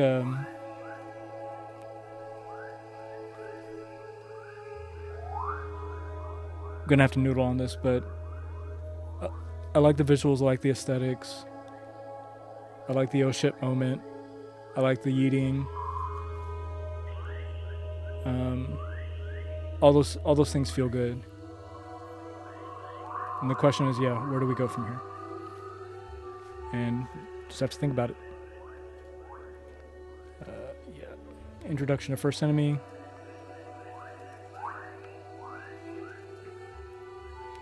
Of bomb plant tree thingy. Love my commit messages. They're great. Cool. But I think it's a good stopping point.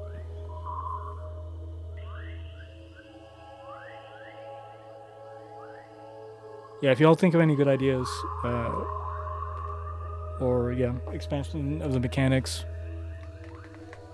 I'm all for I'll happily steal in.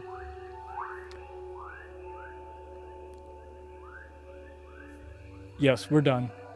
We're starting to talk about pineapples again. We're done. Literally. God dang it. I mean, it's a tree. Exploding pineapples. I walked into that, didn't I? They're not pineapples. They're not pineapples.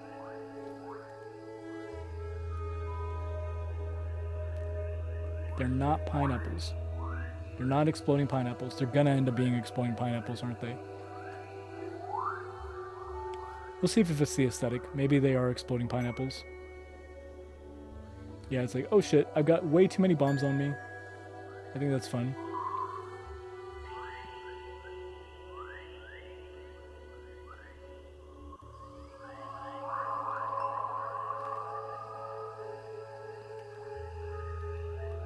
Cool. All right. Thanks everyone for hanging out. The only reason they're not pineapples is because the programmer. Hey. I have done art. Thank you very much. I actually have a render art method. I mean, obviously, if you have a render art method, obviously there's art.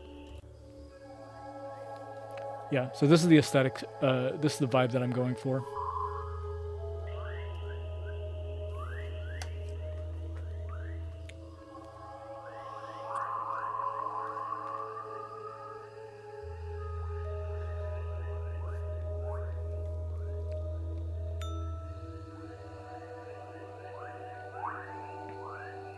So, alien ethereal trees.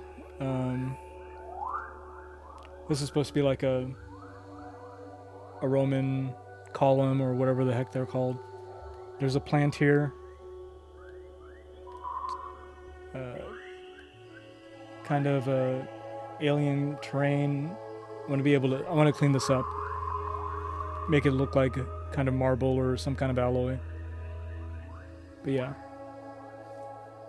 this is the vibe or this is the art in action, I guess. And then there was one other thing that I was doing was like, it's amazing how just changing the background color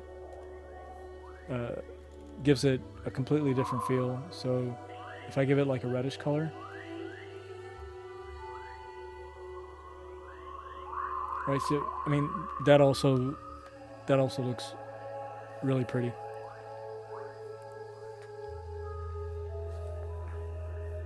So maybe like a day-night cycle, air quotes, day-night cycle of sorts.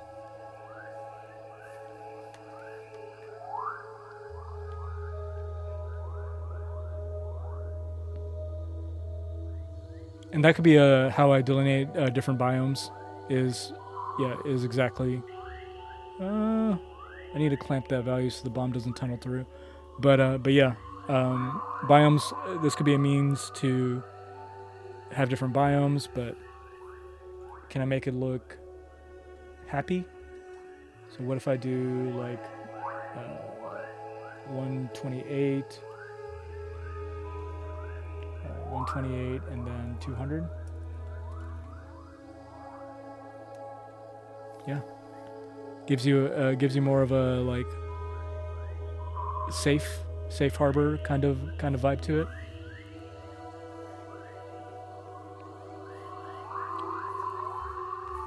Have I mentioned how much I love hot loading? It's great.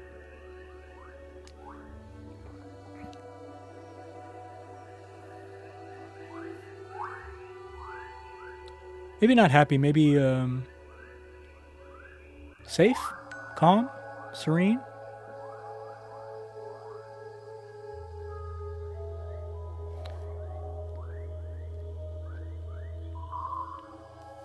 Yeah, there is a lot to play around with here, and I think the goal of this is not to be a Twitch heavy, ridiculous, Metroidvania. It's kind of this facet of exploring the environment, having happy little accidents and yeets in various places because of pineapples and what have you, which is nice.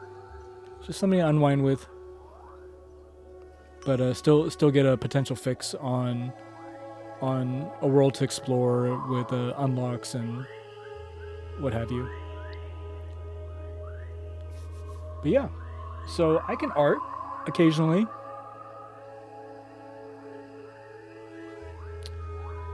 That's the whole reason that's why I made the horrible mistake of building a game engine, was that nothing out there provided the productivity that I wanted. So many are so close. They are so close to having it, but they don't. They don't. Love 2D was almost there. They could have done it, but they didn't. Defold can do it, but it doesn't. Godot claims they can do it, but they don't. Unity does it for attributed properties and all this crap, but it requires a compile. It's just so much potential loss. But anyways, end rant. It's been fun. Thanks everyone for hanging out. I'll get this uploaded if y'all want to watch other parts of this video, and probably stream again. I don't know. Maybe around the same time next weekend. We'll see.